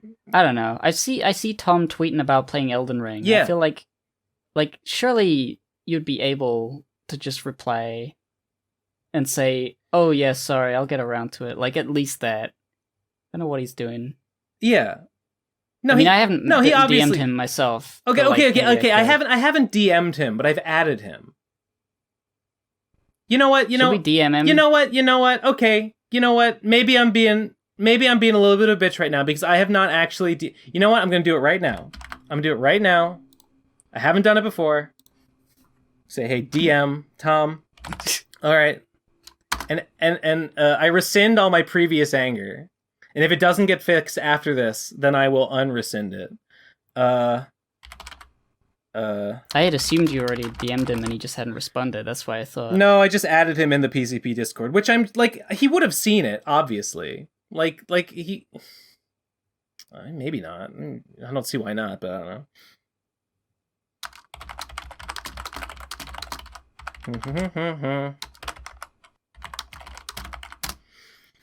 There we go. Okay. All right, message sent. I just don't get it. I just don't get why people keep asking me about it when like I've said like it's not me. I guess just, you know, for the sake of cosmic justice, like I hope people have been asking Tom too, because like there's literally no reason why like I'm the guy. Like I've said over and over that like I'm not the guy. So it's a little annoying, I guess. But anyway, okay. I sent a DM. There, I DM'd, and now I have done the extent of everything I could possibly do about it. Anyway, I fucking hate you, voicemailer. Fuck you and fuck your podcast. Next one is called Nate's Soundboard. There it is. 3, 2, 1, go. Dude, remember when Nate debuted his soundboard just to leave the podcast like 3 episodes later? What was that all about? Kind of cringe? I don't know, man. I don't know. Like you it's cringe because you wanted to see more of the soundboard. Yeah, did you want more soundboard, or do you think he just shouldn't have bothered debuting it? What's your solution to this cringe conundrum you've presented us with here? He already had it for his stream though, didn't he? I think it was just sort of like I figured out how to make it play during a podcast in Discord. Yeah, maybe. I don't know. Okay, next one is something. There it is. It is called Ben... Oh, you skipped one. Did I?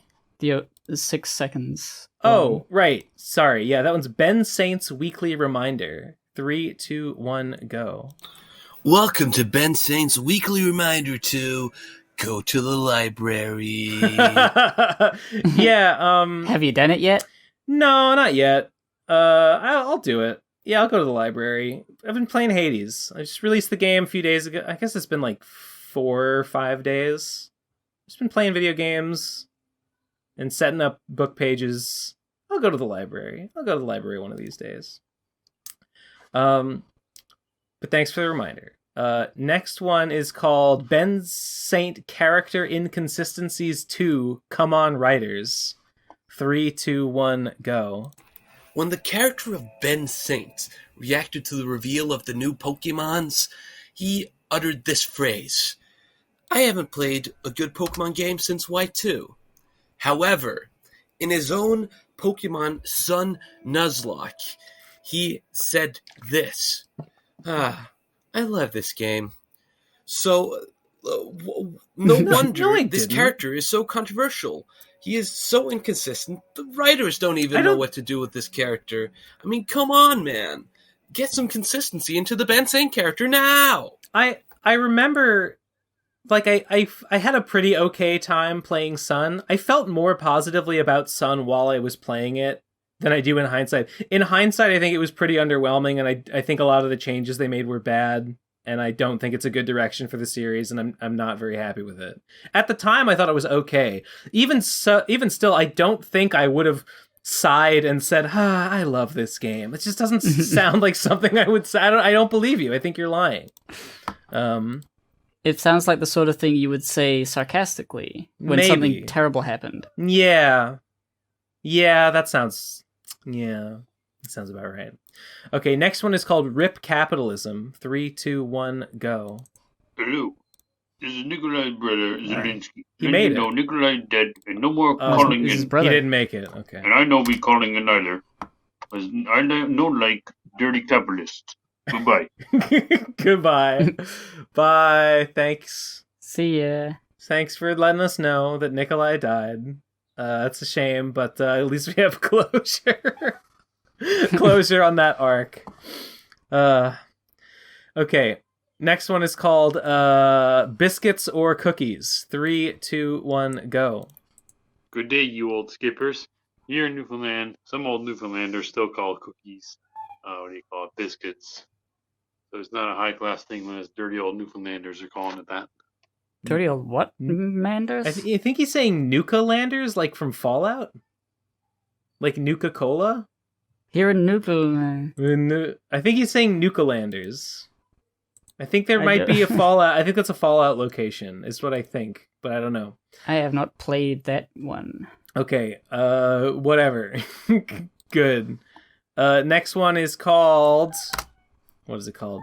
Bests Every Normie. 3, 2, 1, go. The based and blessed Ben Saint returns to bless us with content once again. Road to Radcon, amazing. Phantom's Revenge, incredible. When will he ever make a bad work of art? Never. It's so good! When will he ever make a bad work of art? Just breathe directly into the microphone, buddy. It's good. It sounds good when you do it.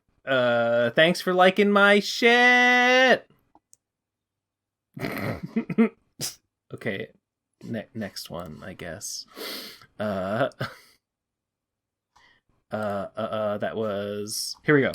25 is called Motto. 3, 2, 1, go. You know, Ben follows my motto for all of its worth.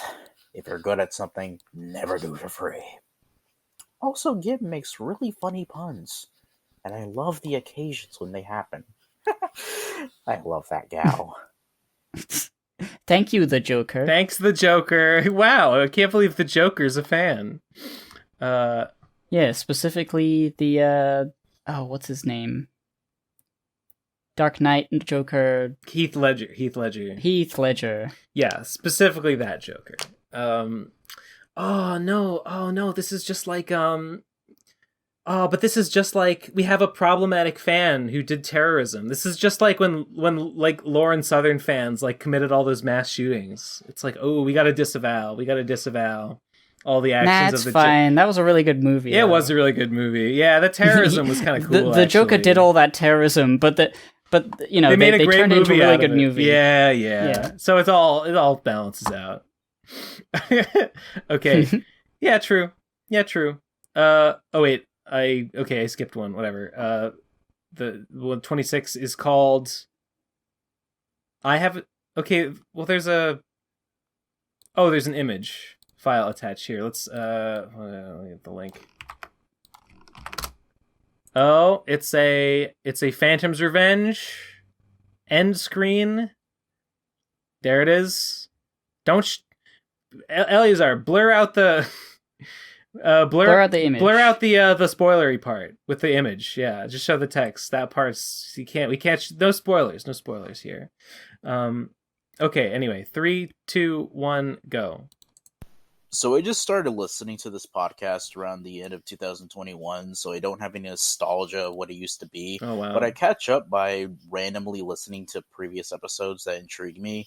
Now, this wasn't too long ago, but I was just on the orangutan flange episode, and it's really funny to hear a hopeful Ben saying he won't add anything unnecessary to Phantom's Revenge, and also releasing the CWC 1-2 lecture with it, and also just trusting Trixie on actually writing Road to Radcon Chapter 5. But congrats on the public release. I extended a lot of Here's goodwill. my minimalist run where I actually beat it.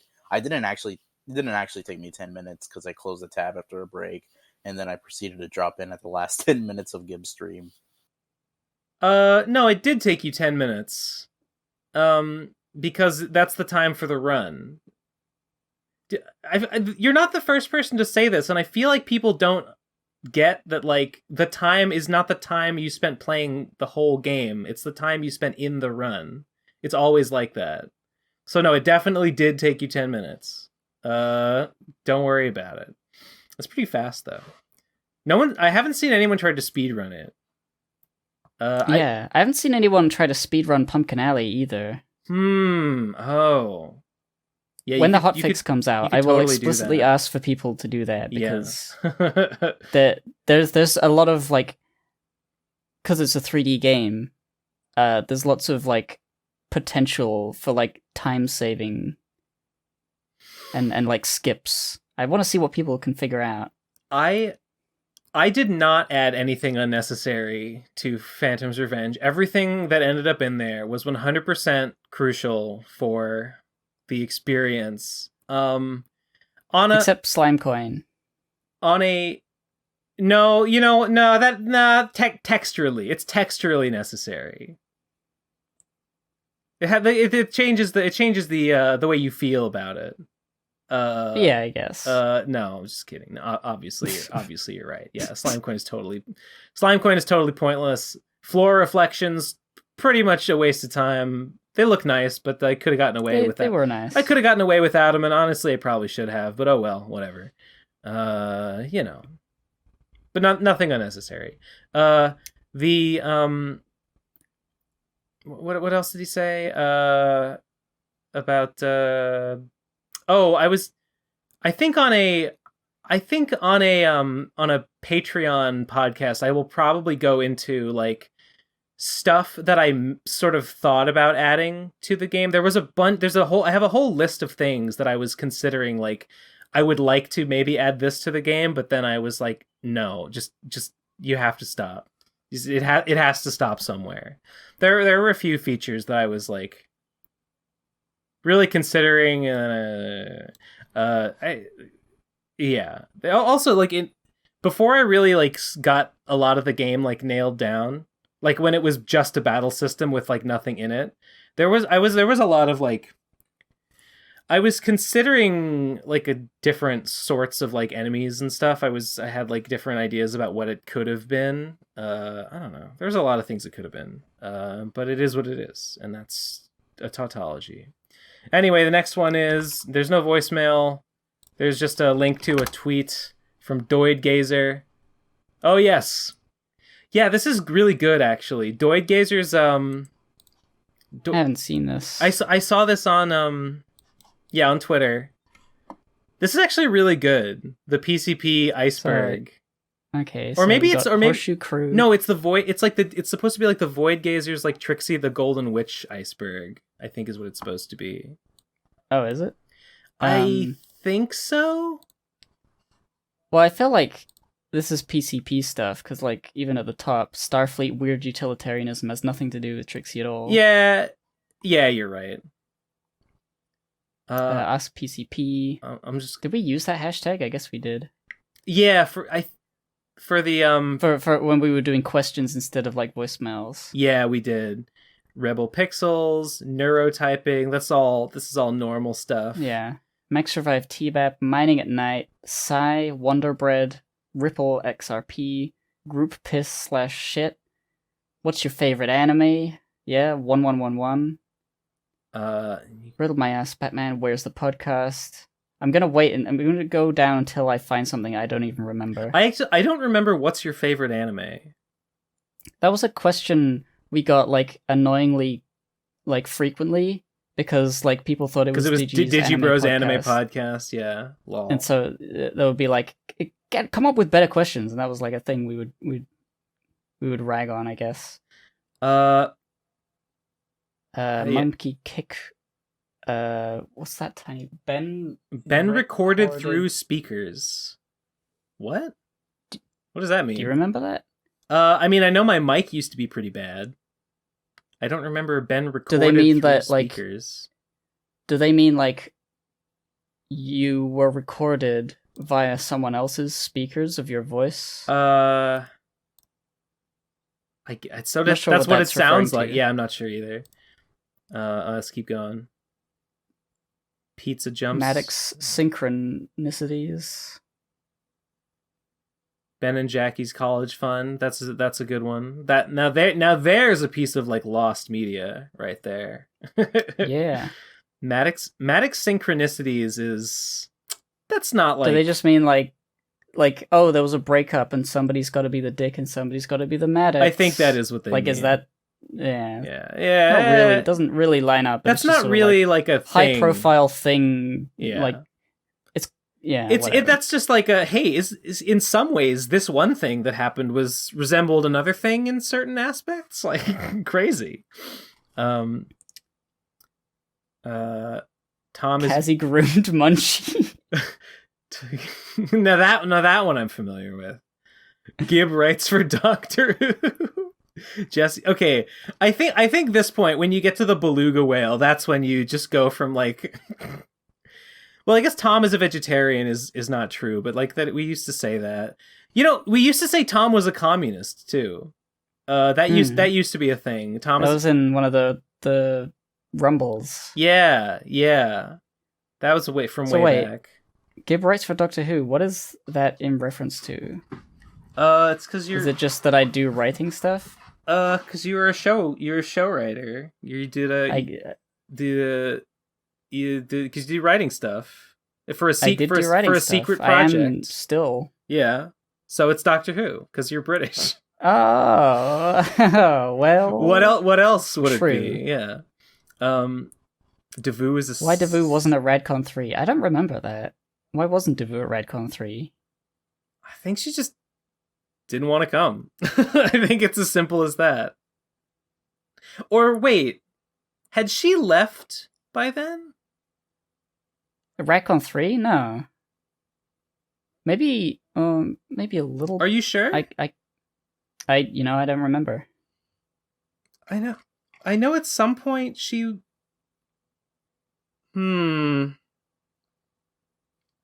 I feel like she was like the first person to be like, "Hey guys, I'm officially like I'm actually leaving. Like I'm officially out." And that might have... I feel like she was on I need to reduce my presence on the internet because I'm a game developer now and people are going to find my tweets. Like that was the thing she was going on. Stupid. And so she wanted to appear on podcasts less. And I maybe that was part of like Radcon 3 not coming. Do you yeah, I think it...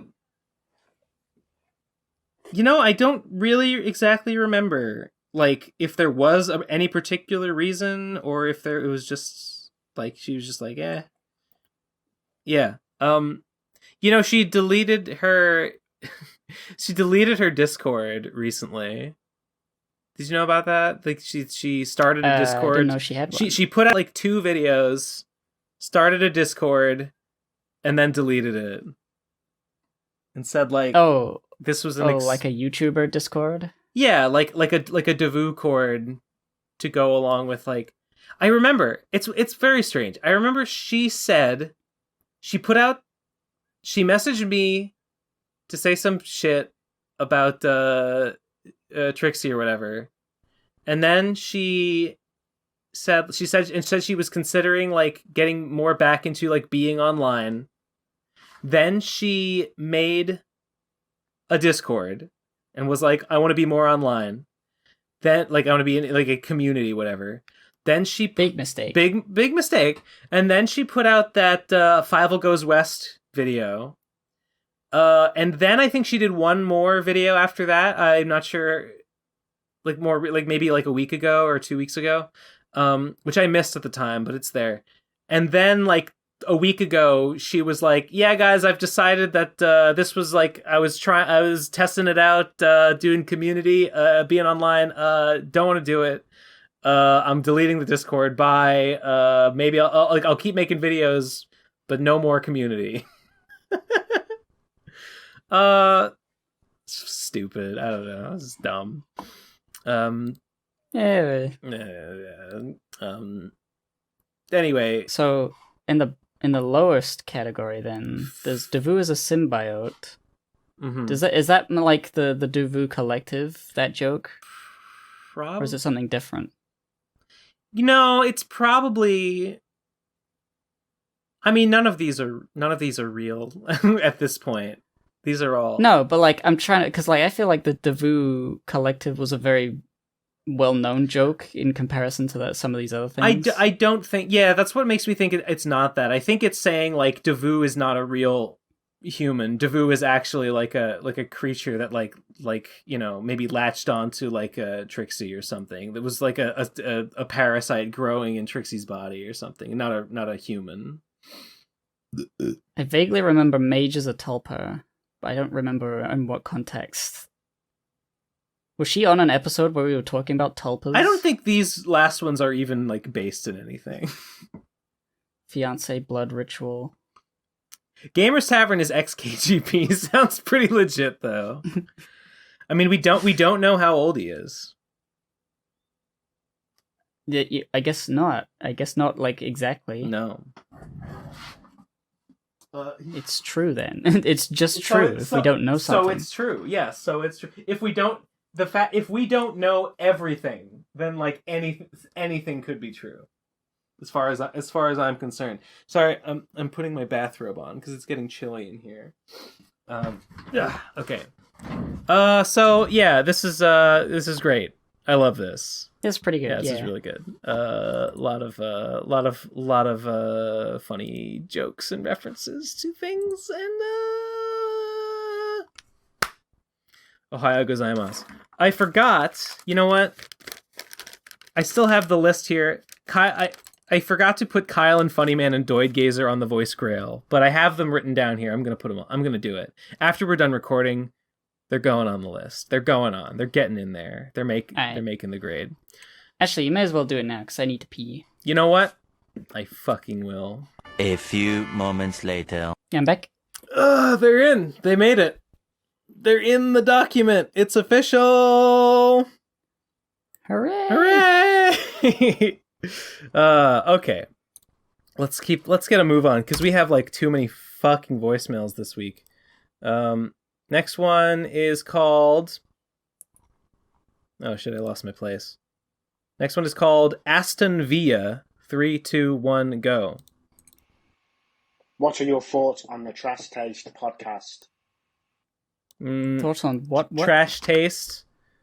I know. Oh, that's the one with the anime guys. Giguk and yeah, I don't know. I don't know. I never watched it. Yeah, I've still never. Yeah, whatever. I don't even know who they are. They talk about anime, I think. Apparently, they don't talk that much about anime. It's more about like life in Japan because they live in Japan.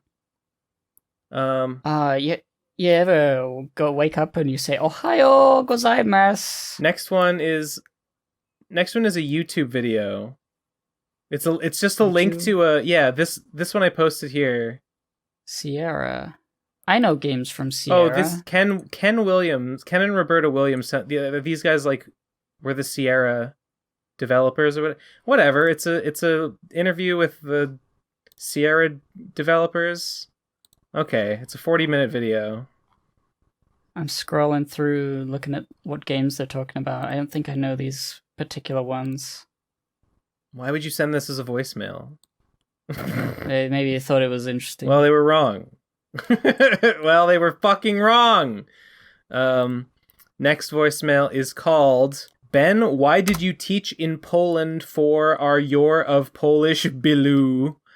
3, 2, 1, go. What the fuck? Yes, Did they... well, I just wanted a job, and I wanted to leave the country. I wanted to go travel. And there was I don't even remember how, I think I was looking on Craigslist. I think it might have just been a coincidence. I was looking for, like, positions teaching physics, and there just happened to be one in Poland, and I was like, I'm Polish. I have a Polish name. I bet I can get in if I apply there, and I was right. And that's why. That's why I did that. Next one is called... Oh, it's just another YouTube link. God. Here we go. Well, at least we can skip them. Super Metal... What? Okay, yeah, these YouTube links are from... Wait, the first one was from Metal Jesus Rocks. This one is from Super Metal Dave 64. Somebody likes metal. Metal Gaming. Big Metroid Prime 4 update. Wow, who cares? Okay, the next one. Favorite Gen 9 starter? Okay, I forget his name, but definitely the alligator.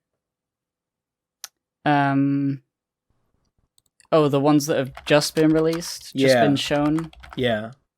I don't know. They all suck, maybe. Fuecoco. Yeah, Fuecoco is my favorite of these three. Like, I did like the cat initially, but then everybody was like, haha, Weed Cat, and now I don't like it. Weed Cat's fine. Probably I would say Fuecoco best, Sprigatito second, Quaxley third. But Quaxley is a non-entity. They're all pretty alright. I think I like Fuecoco the best. That's it. That's my answer.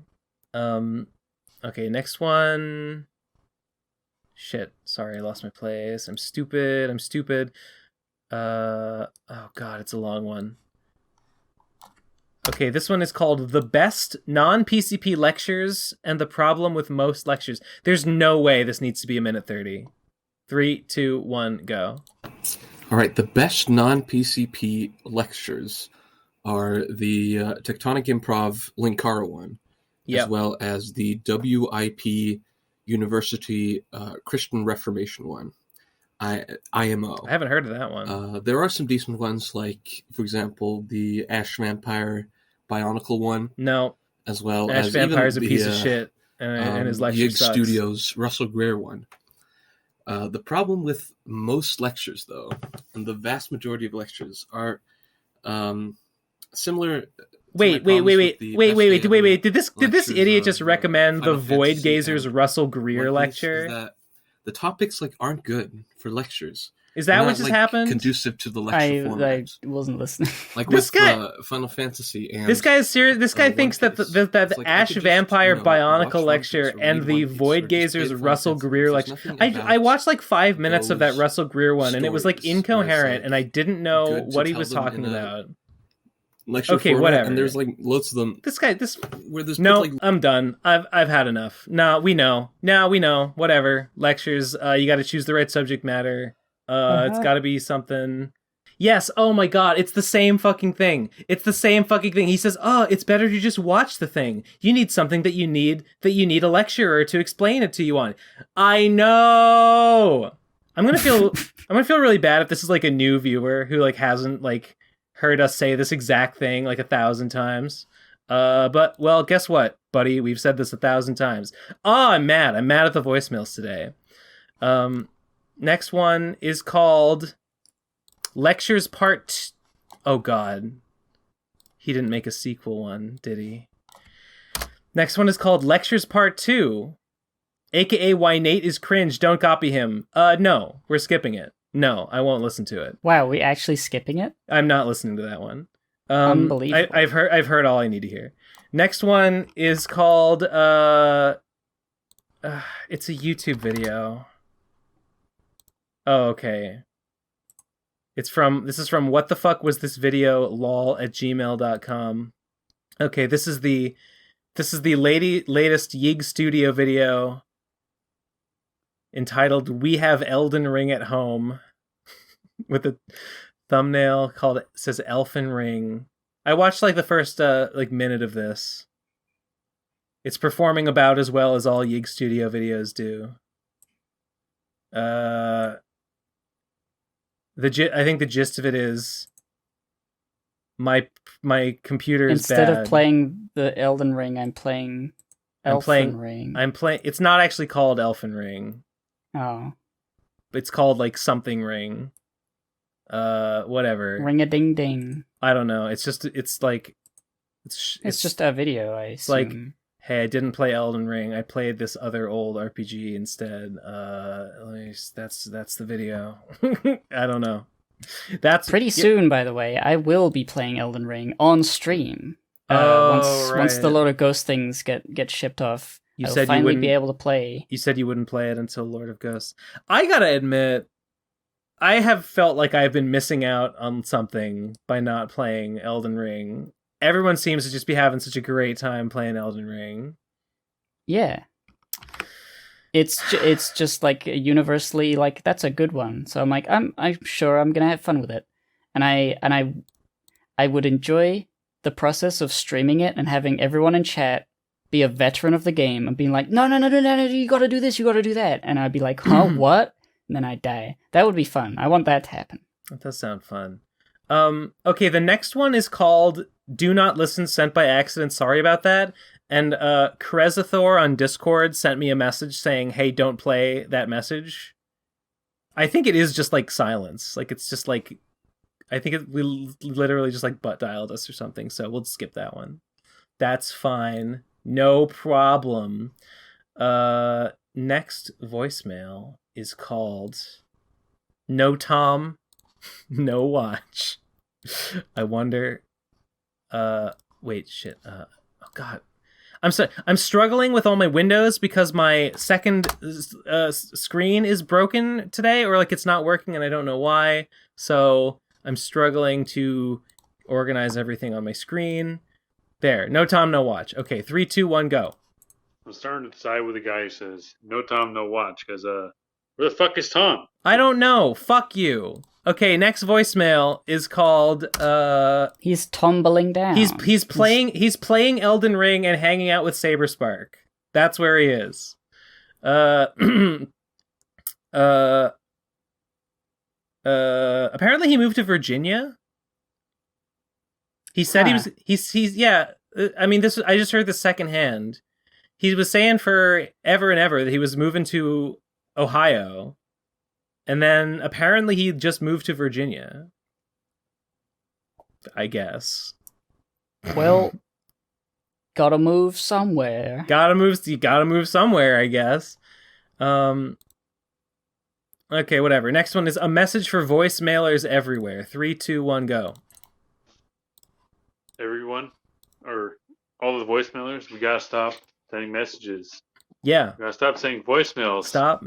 For 1 week. Because every episode is way too fucking long. So, let's stop it for 1 week. And then we can get back on it next week, guys. Okay. I mean, there are a lot of people who would be mad that you said the episodes are way too long. People love that. Some people are like super long episodes. 5-hour episodes, please. Yeah. I get it. I watched the entire it saves somebody reviews. It saves somebody having to like click on another video. Yeah. Why would you want to click on another video? Just let it play. I get it. I genuinely get it. Next one is called Phantom's Revenge. 3, 2, 1, go. So Ben, is Phantom's Revenge you taking revenge on Trixie? If it's not, you should update the game to be that, because that would be amazing. And more people would play it. And fuck you. Fuck you. You didn't play you didn't play the game. If you didn't play the game, you don't know what it is. I can't tell if this is a joke. I mean, I think he's just saying, like, haha, revenge against Trixie. Okay, yeah, you're right. And now I'm imagining, like, the same game, but, like, the sprites are replaced with Phantom Horn is just Ben Saint. That'd be terrible. And the Sonichus are, Yggdralites, or whatever you could call them. I mean, Digibrony is in the game. That is true, or, like Digibrony Chew. It's I think you started to pick up on it. I don't know if you picked up everything, but there is sort of a sort of undiscussed story happening in the game with the Sonic shoes. Yeah, I mean, some of them. Okay, I'll just say her name would be Digibro. Even though she's a Sonichu, her name would not be Digibro Sonichu. It would just be Digibro. And that's consistent. That's consistent with all the other names in the game. I wonder what that means. You got to that chamber and you were like, huh, does that mean that some of these Sonichus were ponies? And I was like, you saw some other stuff before that you didn't notice, but it was there. It was there all along. So pony Sonichus turned from ponies. I mean, I guess Nightstar. Well, I shouldn't say anything about that, but Nightstar is a Sonichu, right? In the same way that Chris Chan is a Sonichu. Yeah, they just are for some reason. Now that I think about it, I have no idea. Aside from generating soldiers for a war, which I guess is happening, I have no idea what that the facility is doing in Ponyville in Everfree Forest specifically. I will say, if you've seen in my second lecture in Sonichu 102, when I'm talking about which issue is it, issue 13 or issue 12, the one that's just a big text dump of fucked up shit happening. There is the part in that issue where Sonichu's blood, Chris Chan's blood, gets splattered over I think it gets disseminated through the water supply, or it gets a wave of it or something. Something happens. Chris Chan's blood gets on all the Nazis that are invading Quickville, and they all turn into Sonichus. That's just canon. That's just Sonichu canon. The Sonichu race is filled with Nazis. I think all those Nazis died. No, they go. A lot of them die. Discord gives them a lot of them heart attacks. A lot of the remaining ones go back to Germany and disband the Reich. That's just canon. That's just the text. That's just the text. There's a. I feel like I need to reread Sonichu, but I don't want to. Let me think. There are a couple of Sonichus in Phantom's Revenge. What are they? Blue Yonder is one. Strawberry Shortcake, I think that, no, not Strawberry Shortcake. Its name is Strawberry something.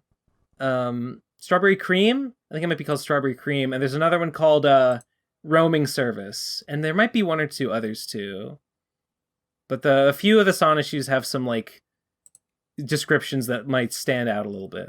I don't know. And there's whatever. I don't want to. I've said too much already. Anyway. Next voicemail is called Prince Isolation. Wait, sorry, I skipped one. The next voicemail is called Prince Isolation Mimiori. 3, 2, 1, go.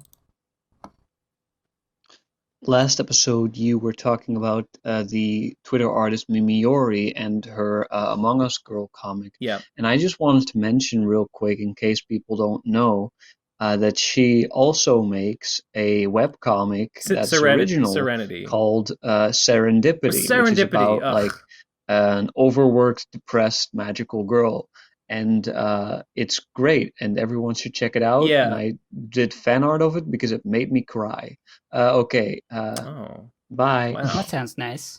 Not the crying part. I have made you cry, huh? I have not read much of it, but I've seen it, and I know the art is really good. Yeah, Serenity. Yeah, Serendipity. It looks really good. I didn't mention it just because I didn't want to go down a whole thing about who is this artist, but I mean, yeah, they do more work on their webcomic than on Among Us Girl, but Among Us Girl is the thing that like recently went kind of viral, so I thought I'd mention that as like a thing people might have seen. But yeah, she does a webcomic too. It looks good. I like her art a lot. Anyway, next one is Ben's weekly reminder, play Deltarune Chapter 2. Okay, I will say, Gib, we should actually stream this week. We really should, right? Well, you want to stream Deltarune Chapter 2? Well, no, I was thinking Minecraft. Oh, okay. Because Marin sent that voicemail about how there's new stuff in the... Yeah. Yeah, so let's do that like maybe Wednesday. Okay. It's been like 2 months or something.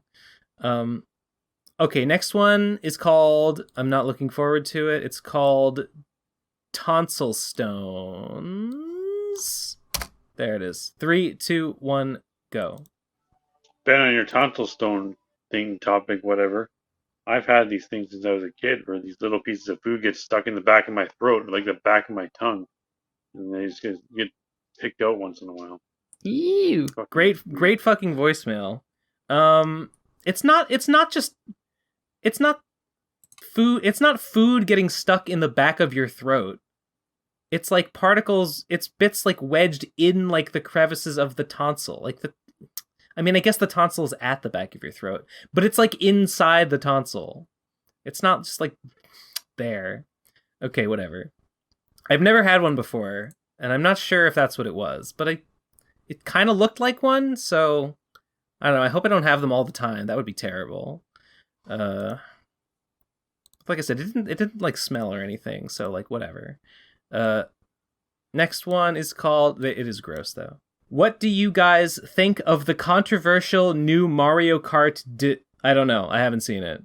Mario Kart, crash and burn, that's what I say. I don't care about Mario Kart. Next one is called Ben's Penis Reduction. 3, 2, 1, go. I had assumed too much, Ben Saint. I'll draw the penis smaller next time. Are you talking about that drawing of the penis shadow? The penis shadow? Who was it overshadowing? Sonichu or Nightstar or something? Oh, right. Yeah, please do not misrepresent me.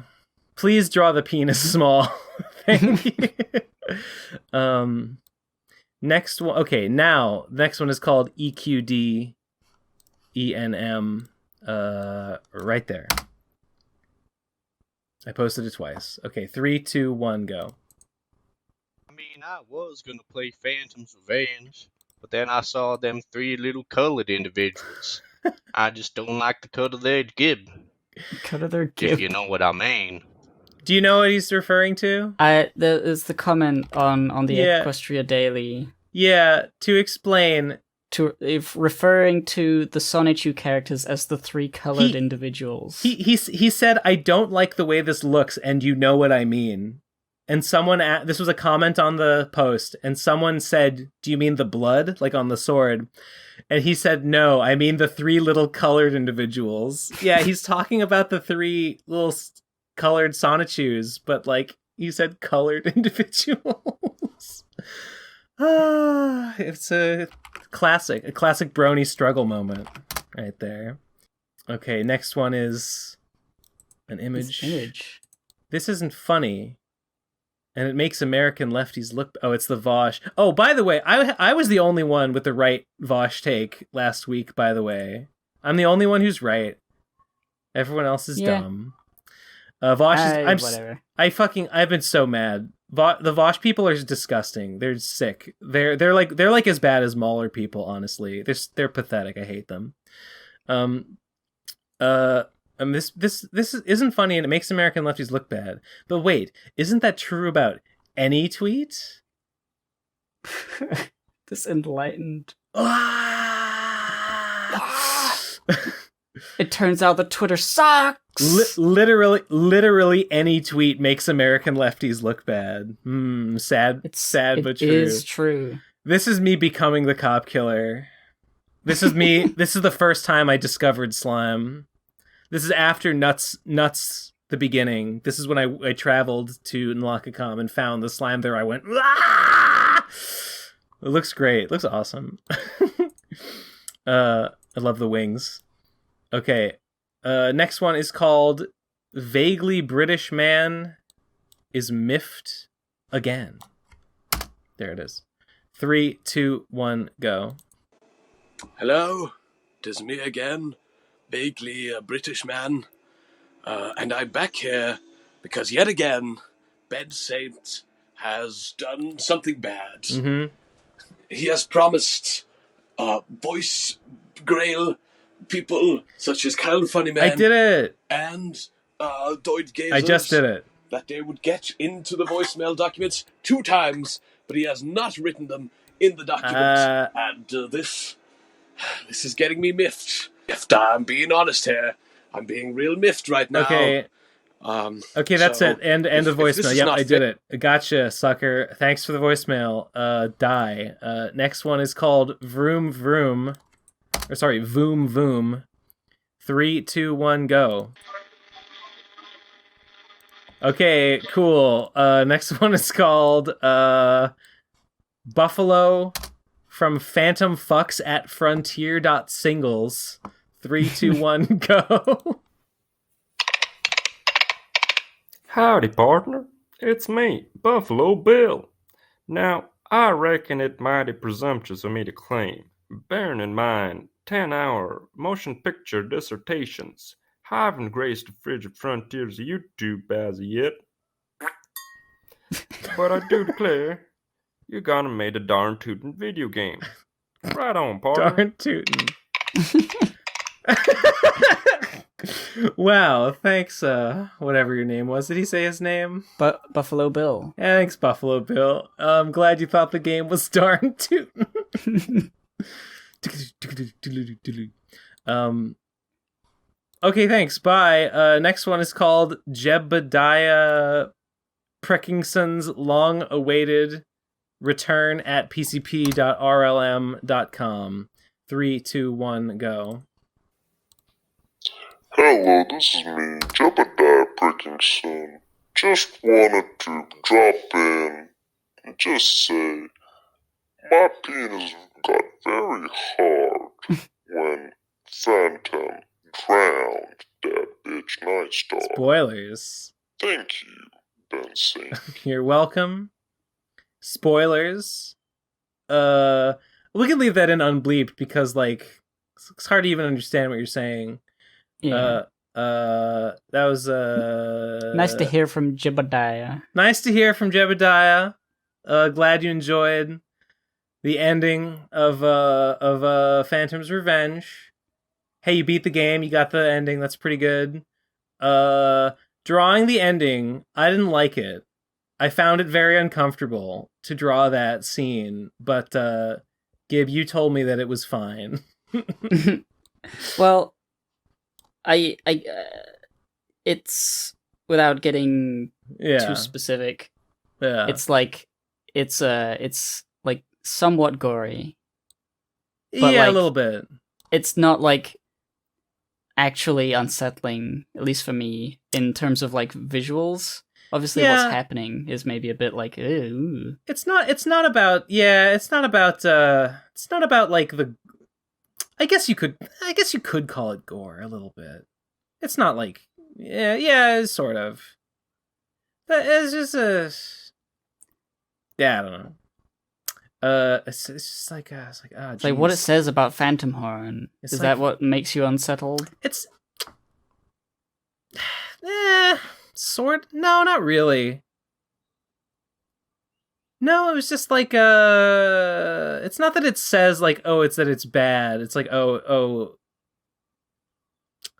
I don't know. It's not that. It's just that it's like it's literally just like, if I was Phantom in this situation, this would feel terrible.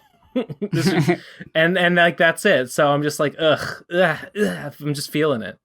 I'm just feeling it, drawing it when I feel it, feeling it when I draw it, and when I look at it. It's like, ugh. That's it. Yeah. That's because I'm what you call an artist, Gib. Oh, really? What's that? Try it sometime. Why don't you?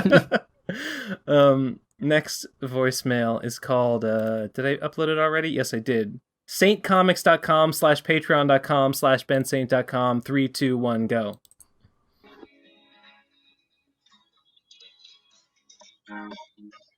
Toot around Phonyville, there was a stranger one fine day. It's the song. Hardly spoke to folks around him, didn't have too much to say. Oh my god.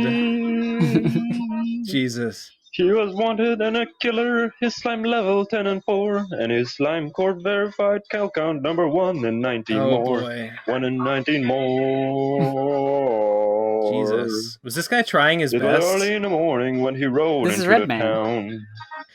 Yeah. I mean, yeah. That's exactly what he said. That's what it sounds like. This is canon. No one dared to ask his business, no one dared to make a slip. The stranger there among them had a big iron on his hip. I can't believe it. I can't believe it. No. Hold. The stranger led the pony, would the stranger come to me? And she watched the stranger marching down the cobbled pony street. This is great. In her bunker on the outskirts, she came out of town. I'll kill you. I'll fucking kill you. You fucked it up. Knew the slimy stranger was marching towards his death. Marching towards his death. I like that being the canon voice of Redman in that sequence. Yeah. That's what makes it funny. This was I don't know. Eleazar post the. Somebody's got to do a PCP animated of that. Ugh. I did it. There's a 4-panel sequence of Redman in the classic Redman comic poses. He's singing that song. That was really something. Okay, next. Wait a minute. Okay, the next one. All right, now I'm unsure because the next one is called "Please Don't Play the Previous One." Too late. It's too late. Okay, I assumed that the other one was the. All right, maybe this is the one that Krezathor meant not to play, and I told him I wouldn't play it. But it was good. I already played it, and it's kind. I mean, I have mixed feelings about it. No, I love it. I love it. I think it's fine. Yeah, it's fine. Don't worry about it.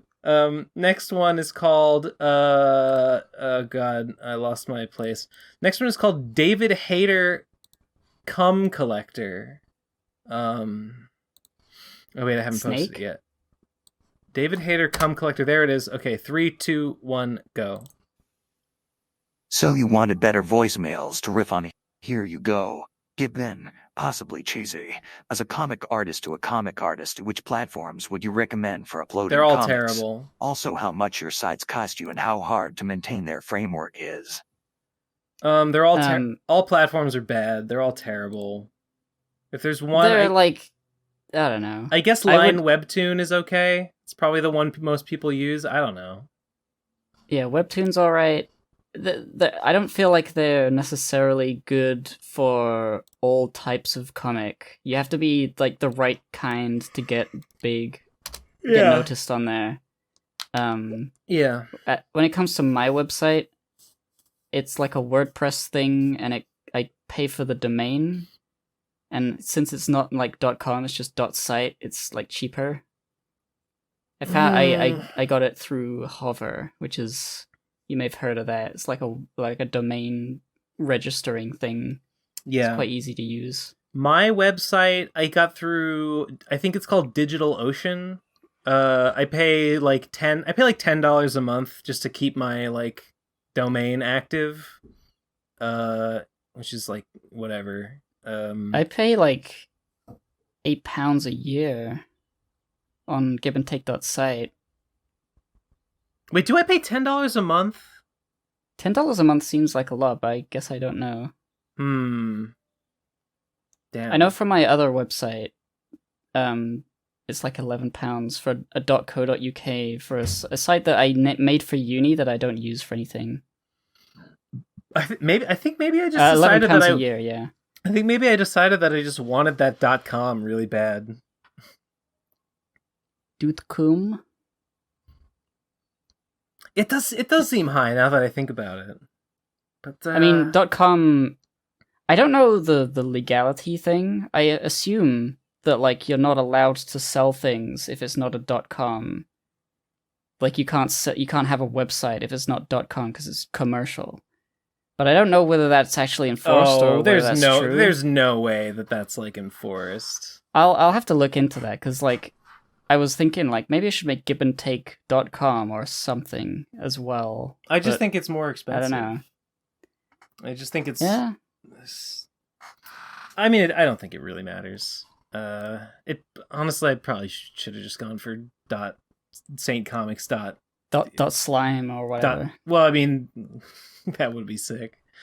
There's lots of things you could do. It's just like, I guess the cool ones are really expensive, and the ones that everybody knows to type in are the most expensive, like .com. Or like .gov if you're like. No, those are very expensive. All right, next one is, what's that squeaking noise in the last episode? Answer, I don't know. I don't know what you're referring to. Yeah, I don't know. Was there a squeaking noise? I don't remember one. Next one is Come Collector 2 Sons of Liberty. 3, 2, 1, go. Speaking of Metal Gear, did you play Who is Best Butt, Raiden or Snake? I played the first one, and I didn't finish it. And that's it. I played the first one for a few minutes. By the first one, I mean Solid. Solid, yeah, Metal Gear Solid. Yeah. I didn't get very far, and I was kind of confused, and it was too hard. I think I got to like the second elevator sequence. I never beat it. I got like pretty far into it, and I never beat it. I have like it's a short game. I didn't. Yeah, I have never played the whole thing. But it wouldn't be that difficult to just go through it. I think with games like that and like Resident Evil, the fact that there are like, you can't. There's like things that you can't get back, or like rations and stuff, healing things or saving points or stuff. It's all like what's the word? Finite. They run out. Yeah. That scares me too much. Fungible. Fungible. So like when it comes to that, I don't know the full length of the game. I get scared and I get too afraid to use healing things, and that means I die a lot, and then it's too hard because I feel like I need to save those healing things because the game might. What if I get to right at the end of the game and then I can't win because I didn't have any like healing things like stacked up. And so that's why I don't play games. You definitely shouldn't use those items that the developers put in the game to like let you beat it. You should definitely avoid those at all costs. It's a holdover from. And the time that you shouldn't use them the most is when you need them. Like that's when you know, like, no, this is a trap. This is a trap they've laid for me. It's just a holdover from like when I was younger and I didn't know like the extent to which games could exist. I thought like the possibilities were so far-reaching and like anything could happen that I need to be super prepared for every eventuality. Because one time I got a game over and I didn't like it. Like you want your heroes in your JRPG, like after they beat the final boss, you want them to like end the game with lots of stuff in their inventory, lots of like grenades and like vaccines and stuff. Like, you know, they're gonna need to like sell that later, you know, to get their life started afterwards. To get their retirement fund. Yeah, exactly. I could throw this grenade and deal some extra damage, but like, you know, that's gonna be like the starter capital to like, you know, start my bakery after I settle down and start a family later. Like, why would I this rocket launcher only has 3 shots. If I use one, that's a third of my ammunition gone. Who knows if I'll get another ammunition box further in? I better use my pistol instead. Save on the rockets, and then fight this boss for 200 hours. That's right. That's thinking. Now you're thinking. What was the question? What was the topic? What was your favorite Metal Gear? Oh, I don't know. I haven't played much of them. I have like the HD collection that includes 2, 3, and Snake Eater, I think, and I also have Metal Gear 4. I think 3 is Snake Eater. 3 is Snake Eater. Yeah. No, wait, no, yeah, 3. There's another one. There's like a PSP one that's in the collection. Peace Walker. Peace Walker, yeah. One of those. Those are all possible. My brothers play those. They've beaten. I think they've beaten like all of them actually. And I've sort of watched some bits of like Metal Gear Solid 4. I was like, oh, that's the one where they have the thing in it. That's the one where he's an old man. I don't know much about them. I should play them because I have them. Why not? I just have this sense in my head that like Metal Gear is like the hardest game ever made, and you have to be a genius to be able to beat such a video game. Why? Why would because you? I had why would you? Because think when that? when I was younger, I had trouble with Metal Gear Solid 1. I was like, okay, well, I guess I'll never beat this one, and that opinion carried through to everything else. Well, I can't play Metal Gear Solid 2 before beating Metal Gear Solid 1, and Metal Gear Solid 1's impossible, so they're probably all impossible. I'm a little baby child, and Metal Gear Solid is a video game for grown-up big boys, and I'm not a grown-up big boy. Yeah, I mean, I look at something like Crash Bandicoot, and I was like, well, I'm supposed to be able to play that. That's a kid's game. It's got Goofy. It's stupid. Yeah. To play Metal Gear Solid, it's like technical. You gotta know how to like use a rocket launcher, and like you gotta be able to use your camera to look at things and be smart. And I'm like, I don't want to do that. I want to go jump, spin. You know? I don't know how radar works. What am I? An engineer? What am I? A science guy? No, thanks. Just leave me with my mascot platformers, with my Scrimblow Bimblows, please. Yeah. Scrimblow Blimblows only. Scrimblow Bimblows only. You should add that as a race in Endless War. Scrimblow Bimblow is just its own race of thing you can be. Except I think it would be too popular. True. Okay, next voicemail. Did I post it already? Yes. Roof Girl comic. 3, 2, 1, go. So, last PCP episode, somebody recommended a comic called Roof Girl, and so I searched it up, and it is actually really fucking hilarious. I would highly recommend it. I couldn't find it. It seems like something that, like, Give and Take created, like, 7 years ago and told nobody about, because it's really her style of humor. And it even has, like, one of the main characters is, like, a hippo character. So, I'm like, what? Is this a secret Give and Take pilot?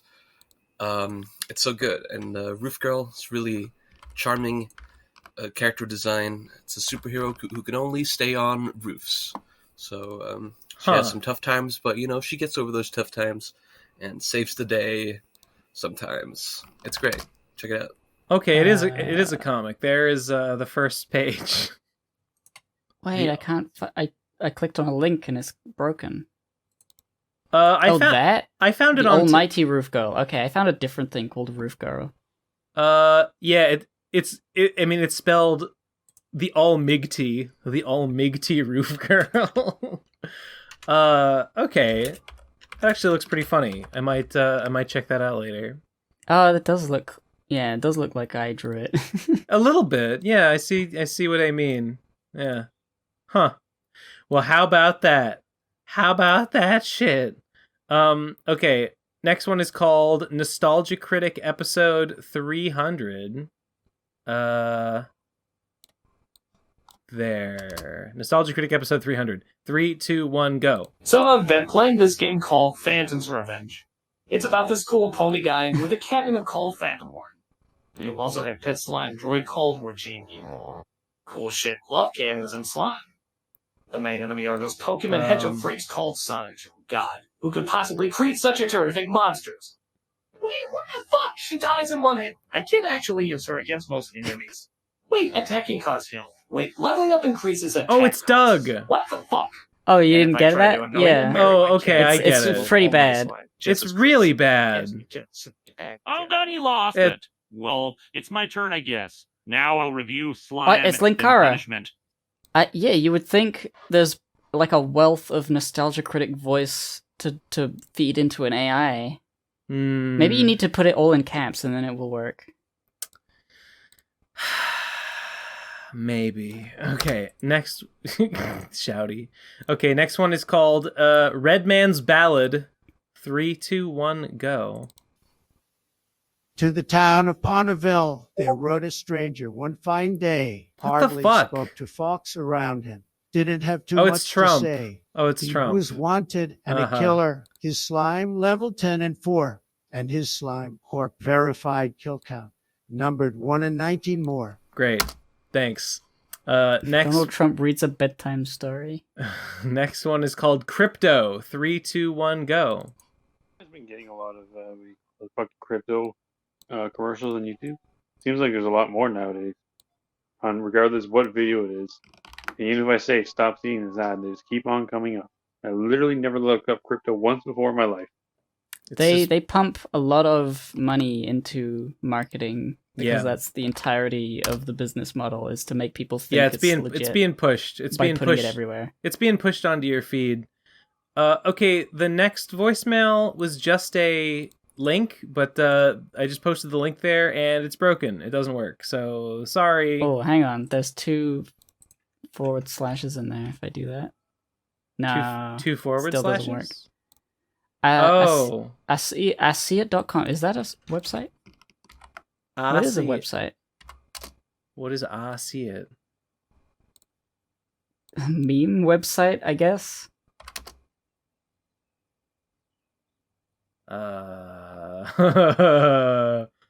Welcome to I See It Visual Media Network, where people can view viral videos, photos, memes, and upload your viral things. Also, one of the best fun networks in the world.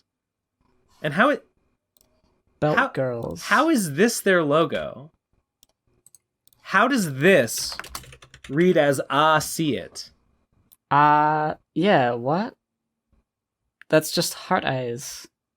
Well, whatever. I'm looking at these memes. These are terrible.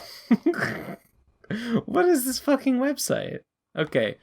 Okay, whatever. Bizarre. Next voicemail is called, it's a YouTube link from How Do You Feel About This Situation at gmail.com.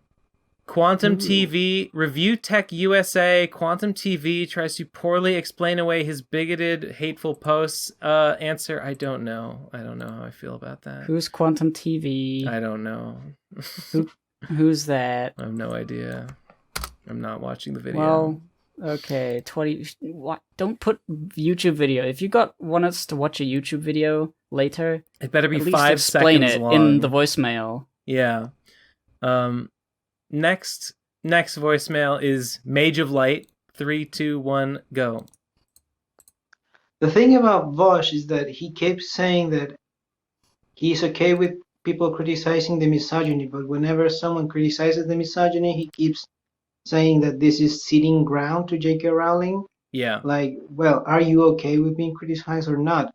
Also, like, I know this is like it and shit, but if a lot of people have told you that what you did was wrong and that they don't feel right about it, maybe you should just like hear them instead of being antagonistic towards them. Like what happened with Contra was so fucking stupid, and it's literally like, how about just saying, "Hey, sorry," that's it. That was all the thing. But he is such a baby. Yeah. Like fucking apologize, dude. That's it. Yeah, I really think there's no basis for him to just double down.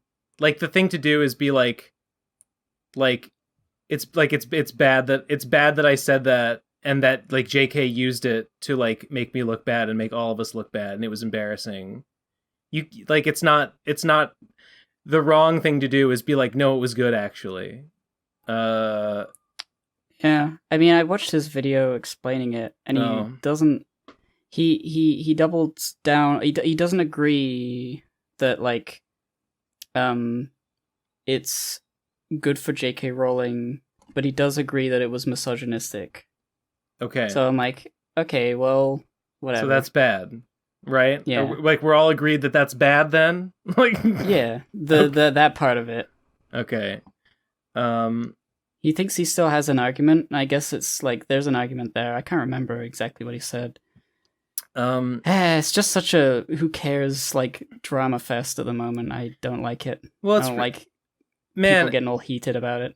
All I can say is like, man, I got some just for like mentioning it on Twitter. I got some bros. I got some bros showing up in my DM or not in my replies.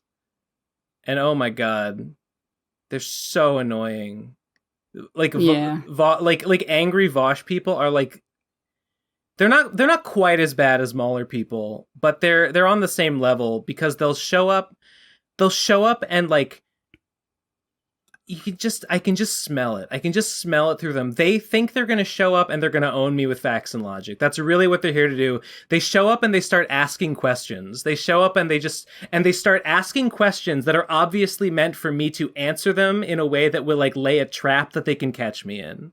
Like that's obviously what they think they're going to do to me. And it's just infuriating. I hate them. Yeah. So next one is okay. We got another one from Mage of Light. 3, 2, 1, go. Also, before I forget, I mean, it's kind of ironic that Ben is so angry at Vaush because he constantly is doing the ironic misogyny thing, or maybe not ironic. Who knows? Like, I don't think that's man, true. You're so fucking hypocritical. When was the last time I did that? Just name an instance that I did that. I don't know. What are they saying? You're doing ironic misogyny? I don't know. Even if I did, I mean, the difference would be, well, I didn't get J.K. Rowling retweeting me saying something like that and saying like, this is what men do to me all the time, and like I'll never back down from this sort of bullying, right? The point is J.K. Rowling didn't like make it a you know a point in the culture war. That's the difference. Even if you're right, which I'm not sure if you're right about that. Anyway, next one is called fuck you. It's not hypocritical. It's not hypocritical because it's a different situation. You can be upset that the state of affairs is that J.K. Rowling screenshotted something. And it's not necessarily like Vaush didn't know that would happen. I don't think Vaush it's probably a bad thing because he's such a public figure to have done it in the first place. But then it's like I don't think Vaush is a bad person for being like, haha, women bad, like as a joke. Like I don't think that makes him a bad person. What I do think kind of is pushing him into like, oh, he's sort of just like a bad guy now territory, is that when people say, well, it's bad, that misogyny's bad, he doubles down and goes, no, it's good, and here's why. No. That's what I saw his video that's like like the moral necessity of being misogynistic to J.K. Rowling or whatever. Like I didn't watch the video. No, of course I didn't watch the videos. I just saw what they're called, and I saw what he's saying on Twitter. Right. I mean, that's entirely the problem. Is that he decided to milk the discourse with a really inflammatory thumbnail and title. Of course. And the content of the video is obviously a lot less. Well, not obviously, apparently, but like it was a lot less actually inflammatory. He acknowledges the misogyny. And it's just like there's more nuance, but like nobody who's angry at Vaush would like go to the efforts to like listen to what he has to say. And I don't think I should have to do that. I'm not gonna listen to his 3-hour stream because it was a 20-minute clip. But I don't want to listen, even that's too much. I'm not going to turn into one of these Vaush people. They're terrible. The message that it's putting out. Okay, it's a little bit bullshit. It's a little bit bullshit for you to like, okay, you title your video something that clearly implies one thing, and then in the video maybe you put in there a little secret thing. You put in there like, oh well, actually I don't actually think what it, right? It's not my fault. It's not my fault that the message I take from that is that you think the thing you titled your video, because you were deliberately deceptive about it. So yeah, I'm sure that when he has 20 minutes to like talk about it, I'm sure it comes across as much more nuanced than the title of the video. But I don't feel like I've made an error or anything by taking away from that the message that is like he's doubling down on misogyny. It's a fair like assessment, I guess. All right. It's just I absolutely will not cede ground, and I absolutely will not cede ground and give into the bullying of the Vaush freaks who just want to be like, did you watch the stream? Did you watch the stream? Here, I'll link you a video. Watch his video. Yeah, I won't. I think it's what was annoying me about it most is like, you know, people are misunderstanding things from both sides, and like information is getting like not fully understood, and people are like living their lives, and this is just sort of a blip, and it's like, you know, Twitter, like, hey, what is your opinion on this thing? And like nobody should be expected to go on an expedition before they can give their opinion. Yeah. But I wish they either did that or just didn't give the opinion if they don't know what is happening exactly. I feel like it's too normal. It's too normal to be expected to say your piece on something before you understand it. And that's why a lot of shit happens, and it's completely unimportant. Yeah. Well, I guess I understand what you're saying, but I don't know. I just really don't like the messaging that's coming out from like the Vaush camp. I really don't like it. I really don't like it at all. It's stupid. Yeah. Anyway, fuck you, Mage of Light. I'm not a hypocrite. I won't just let you say that shit to me. It's not true. Next one is insubstantial update to Texas anti-trans. Oh, great. I can't wait to have this. I can't wait to receive an insubstantial update on the situation. 3, 2, 1, go. So earlier in the week, I left a voicemail about the anti-trans stuff going on in Texas. Yes. And the update is, we don't really know what's going on. They're still appealing stuff, I guess. That's what I said. Texas DFPS was asked if they're still doing the investigations into families of trans kids, and they gave like a non-answer, so who knows? In funnier news, Ken Paxton tweeted an obvious cancel bait tweet about how Rachel Levine is a man, and then Twitter made an exception to not delete his tweet, but just flag it as offensive because he's a public official. But he still went on and made another tweet decrying big tech censorship about it anyway, and is tweeting more like obvious cancel bait, and it's really hilariously transparent what he's doing. Is Rachel Levine that swimmer who I've been seeing on Twitter lately? The one who won a thing? I don't know. There's like a very tall trans woman swimmer who like Charlie Kirk or someone was like tweeting about, you know, yeah, I think drag out the trans women in women's sports thing. She won a the only time we care race. The only time we care about women's sports is when we can use it as a wedge issue against the people we don't like. Okay. So yeah, I guess we don't know whether they're doing bad stuff. As I thought. Well, I hope they don't do the bad stuff. I hope I remember seeing that like there was a judge, you know, ruling it unconstitutional, and I remember being relieved, like, okay, I'm glad this isn't just going unchallenged. I heard Joe Biden say something about it as well. I feel like, yeah, Biden was like, Biden's anti, but the Biden administration is like, this is bad. So that's pretty Yeah, cool. but like, are you gonna do anything about it, Joe? That's fair. What are you gonna do, huh? Where are you? Thoughts and prayers from the Biden administration. They said they released a press. Oh, it was like the national. Sorry, I don't remember exactly what agency, but some national agency released a press release that was like, the national agency, offers like support, in spite of like, the like state, like if any family feels they've been discriminated against on the basis of like, race, sex, sexual orientation, gender identity, our agency, you file a complaint with us and we will, help with that or something. So like, it's good. It's good. This is cool, I guess. Anyway, it's a developing situation. Next one is called Tournament Arcs. 3, 2, 1, go.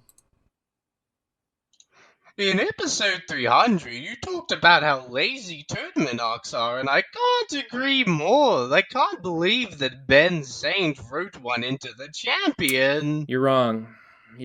There's not a tournament arc in the Champion. It just takes place. It's merely a tournament. There is merely a tournament, but like, story's not really about that. Story's not really about anything because it's just like the intro chapter. Like a tournament arc is a very specific sort of. You have all of these characters in a story that involves a lot of special types of magic fighting powers and stuff. You pit them up against people, and to see who wins, and it's just a long series of fights. But like the context for the fights is like a competition, whereas usually it's like we're trying to do something and save the world or stop someone bad. That's why it would be lazy, is because it's like, what if we just got rid of the story from this battle manga and just had battles instead? Yeah, but that's not. I mean, a good. It's not a bad thing. A good tournament arc, has a story going on at the same time. Sure. But like the laziest way to do it is for whatever story is going on to be put on hold while we punch each other for a bit. Right. Sure. It's been done badly before. Yeah. I'll get back to the Champion when I know what it is that I want to say with it. And also when I get over the feeling that in my gut that I am too ashamed and embarrassed of myself to say anything ever. One day. What, you mean like the moral of the Champion? Yeah. You don't want to actually come out and say anything about it? It's not that. It's that I don't really know. But the real Champion was the friends we made along the way. I feel like I could ending. I feel like I could say something. I could have a message in there.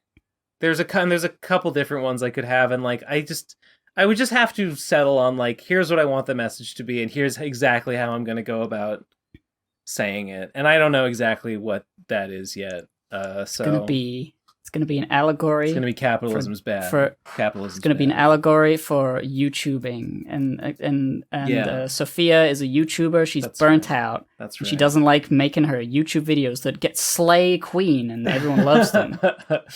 It's about being an OnlyFans sex worker and how it's a real job. Actually, it's real work. It's an allegory for that. And all the people say, "Oh, I want to be just like you," and it's like, yeah, it sucks. Exactly. Everybody wants to be an OnlyFans girl or guy. Anyway, okay, we're almost done. By the way, we've got like 2 more. Okay, I think. Yeah. The next one is an image. Oh, the Pro Crastinators podcast is a show where a bunch of content creators pick a topic and talk about it so no one cares anymore. And we take viewer questions on Twitter. Where is this? What is this from? Is this like on the YouTube page? I don't know what the lines are. No, the YouTube channel description just says like under construction. Is this from the website? Is it? Let's check. I'm just thinking, like, what has these like very faint gray lines behind on the white background backdrop? I don't know. What is our podcast? Is our website the procrastinatorspodcast.com? Is there an about section? It's a true mystery. I don't know. This is inside the Animus in Assassin's Creed. Yeah, I have no idea where this. I have no idea where this copy comes from. All right, whatever. It'll be a mystery forever. Okay, and then fittingly, our last voicemail of the day is called. Wait. Yeah, it's called One Last Message. 3, 2, 1, go. Hello, comrades. Nikolai here, calling my you God. from Vodka Heaven. Yay! The God of Vodka has given me the chance to send you one last message. So Nikolai would like to say he'd love you very much, and he'd like to say goodbye. Nikolai, go back to Vodka Heaven, where you can drink vodka forever. Yeah, you Goodbye, earned it. comrades. It was good knowing you. See ya, Nikolai. Aw. Why you gotta give him a heartfelt send off like that? Ah, gee. Oh, I'll miss him. I didn't know how much I'd miss him till he was gone. Nikolai. Even just in the duration of this episode. Yeah, I've gone from ambivalence the void, he's to gone. tragedy. He had a family. Did he? Yeah, his brother. His brother let us know he was dead. Oh, right, yes. All right, well, that's the last. I didn't see that it was his brother. It was his brother. That's the end of the voicemails, which is probably just about the end of the podcast. Yeah. Go check out the Pumpkin Alley, the new hotfixed version. See if you can find all the lizards, including the new one. Will that be out by the time this is out? Yeah. Okay. Pretty sure it will be. Nice. The only thing we're waiting on is like feedback to see whether something works on a Mac version, and if it does, then we just set it live because it's already uploaded. Hey, what did you make Pumpkin Alley in? What did you make Pumpkin Alley in? Unity. In Unity, okay. I was talking to Crack, and like I want to get Phantom's Revenge going on. I want it to run in HTML so I can put it on Newgrounds. And I probably want to like maybe convert it to a bunch of platforms. And I was thinking maybe I could pay someone like on Fiverr or something to do that because I don't want to do it. And Crack said he would look at it and he might be able to just do it. And he told me that like, oh, actually he can't because he uses Linux. And like Game Maker Studio just doesn't run on Linux, like even in Wine. Like it just doesn't run. You can make a game project for Linux, but you can't run the program. There's no version of the program that runs on Linux, which seems insane. Linux is so odd. It feels like it only has drawbacks. I mean, I don't really. The people that like it really like it, but I don't know why exactly. From what I gather is like it's a version of Windows or whatever that has stripped away unnecessary background processes that like slow down the machine and that don't literally need to be there. And so you as a user can customize the experience of your computing your computing experience is perfectly customizable, and there's no like a Windows update is forcing you to do something and it won't let you not do it. Like, well, I mean, Linux does not have that, and that's like I think is the appeal, is the total control over your computing time.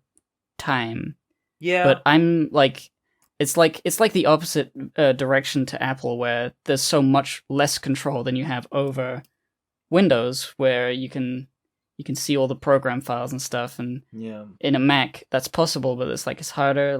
There's just super easy, like consumer friendly Apple product. Windows for like everyone is useful, and then Linux for the nerds is what I understand. Indeed. Yeah, it's for computer. It's for people that like know the enthusiasts. What they're doing with a computer, which I don't really know on that level what I'm doing. Yeah.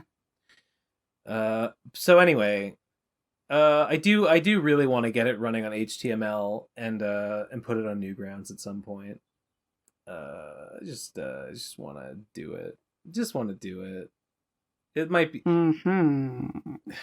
I had started converting it, but it was turning out to be a little bit of work, and I gave up. I'm like, can I just pay someone like $50 to do this for me?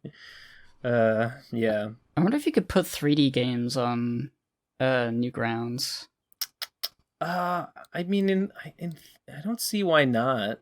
Like it would have to be a browser version rather than just a game file that you can run, an executable. It'd have to literally work in browser, so probably not. I mean, I made like the Champion game runs in browser. That one runs HTML. It's not a downloadable executable. Yeah, but it's like a 2-dimensional game, and it's not like got a million things going. Yeah, but like there's nothing about it's like, 2D-ness. I don't see why a 3D game wouldn't work in HTML. Well, I know 3D games that do work in HTML. I guess I just don't know enough. I feel like the Pumpkin Alley demo has a little too much to process for like the browser to handle it. I don't know how it works though. Maybe it just defaults to the computer handling it instead of the browser, but then how does it be on the browser?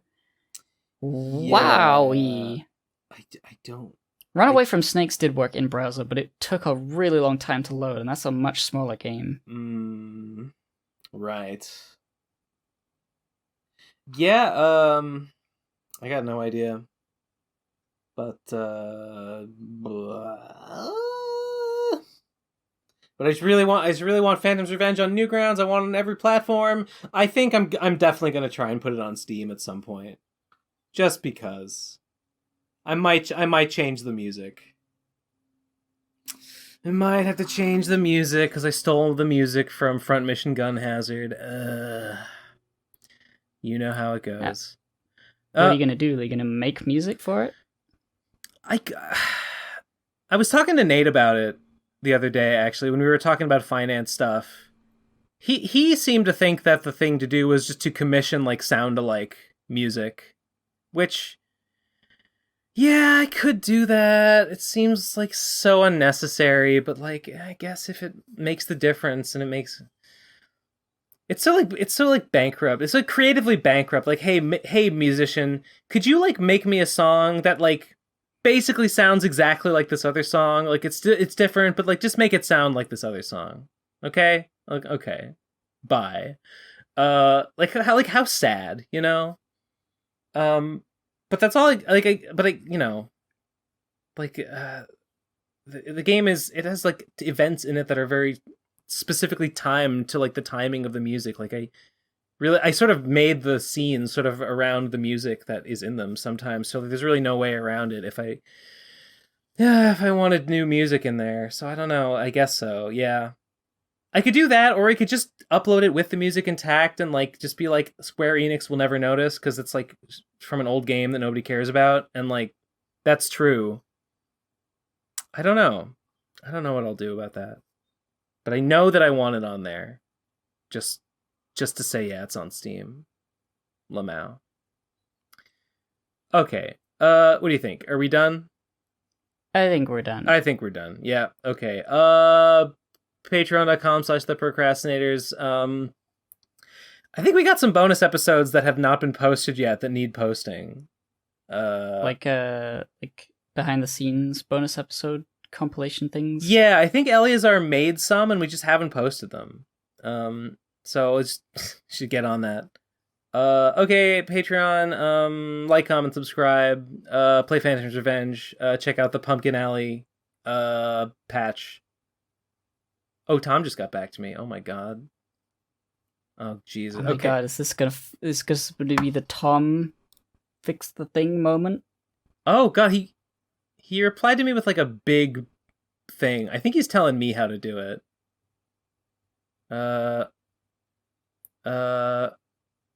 He said he says he'll take a look. He also explained to me how to do it. All right, I might.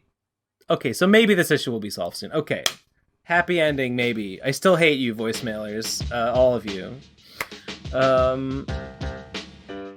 Okay, goodbye. It's the end of the episode. The end. It's the cliffhanger ending.